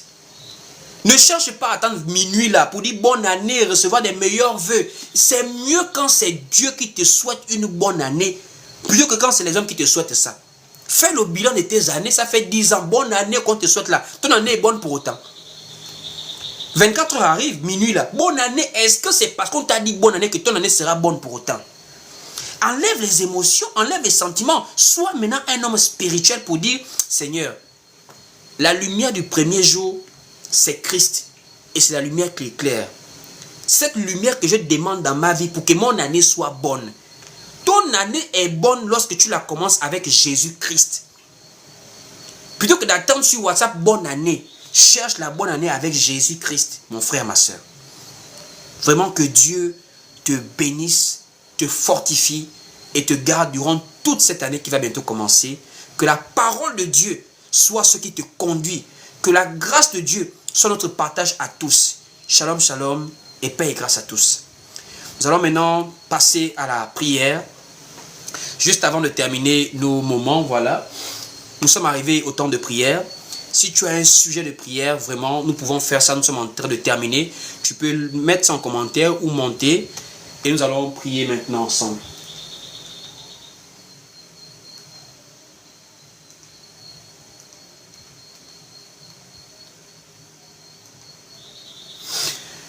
Nous allons prier maintenant.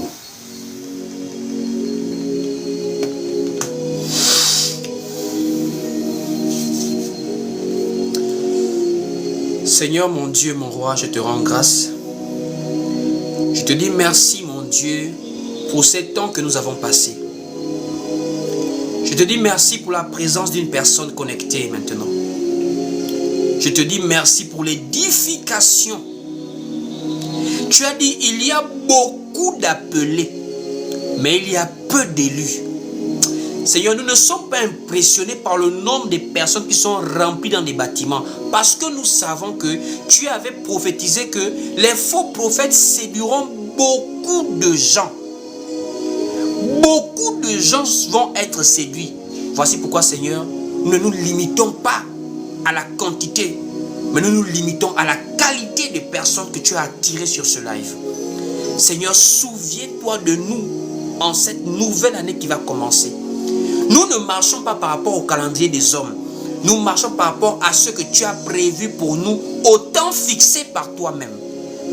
Voici pourquoi nous te remettons notre vie, nos âmes, nos corps, nos santé, nos activités, nos familles, nos projets. Seigneur, que tout se fasse selon ce que tu as tracé comme plan pour nous.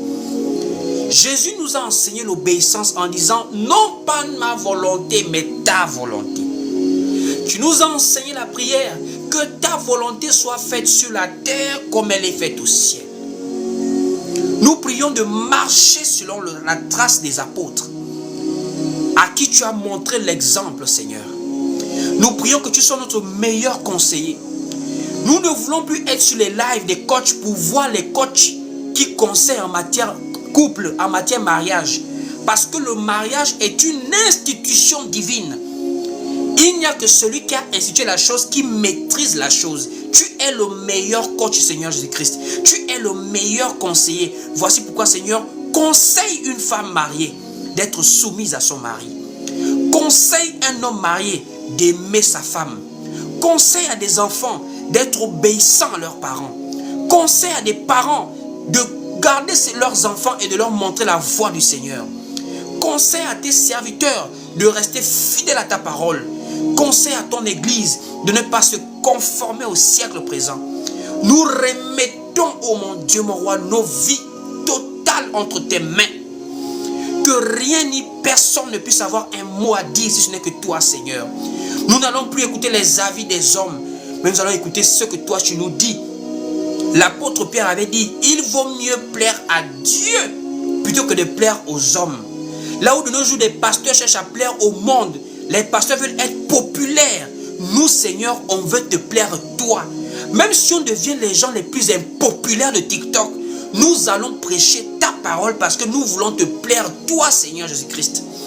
Nous te supplions, Seigneur. Tu as dit, vous êtes la lumière du monde et le sel de la terre.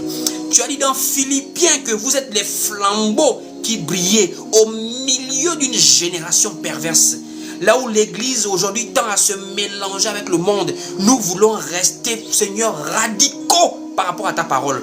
Nous voulons rester des conservateurs qui ne se conforment pas, mais qui marchent par rapport à la saine doctrine. Nous te remettons nos vies, Seigneur. Les combats que nous allons mener, les adversités, les épreuves, Seigneur. Tu as dit par la bouche de Moïse au peuple d'Israël qui était devant la mer Rouge, gardez silence, l'Éternel combattra pour vous. Nous n'allons plus répondre aux attaques, nous n'allons plus répondre aux provocations, mais nous allons garder silence car tu combattras pour nous. Tu as dit à Abraham, le Père dans la foi, que ses ennemis seront tes ennemis.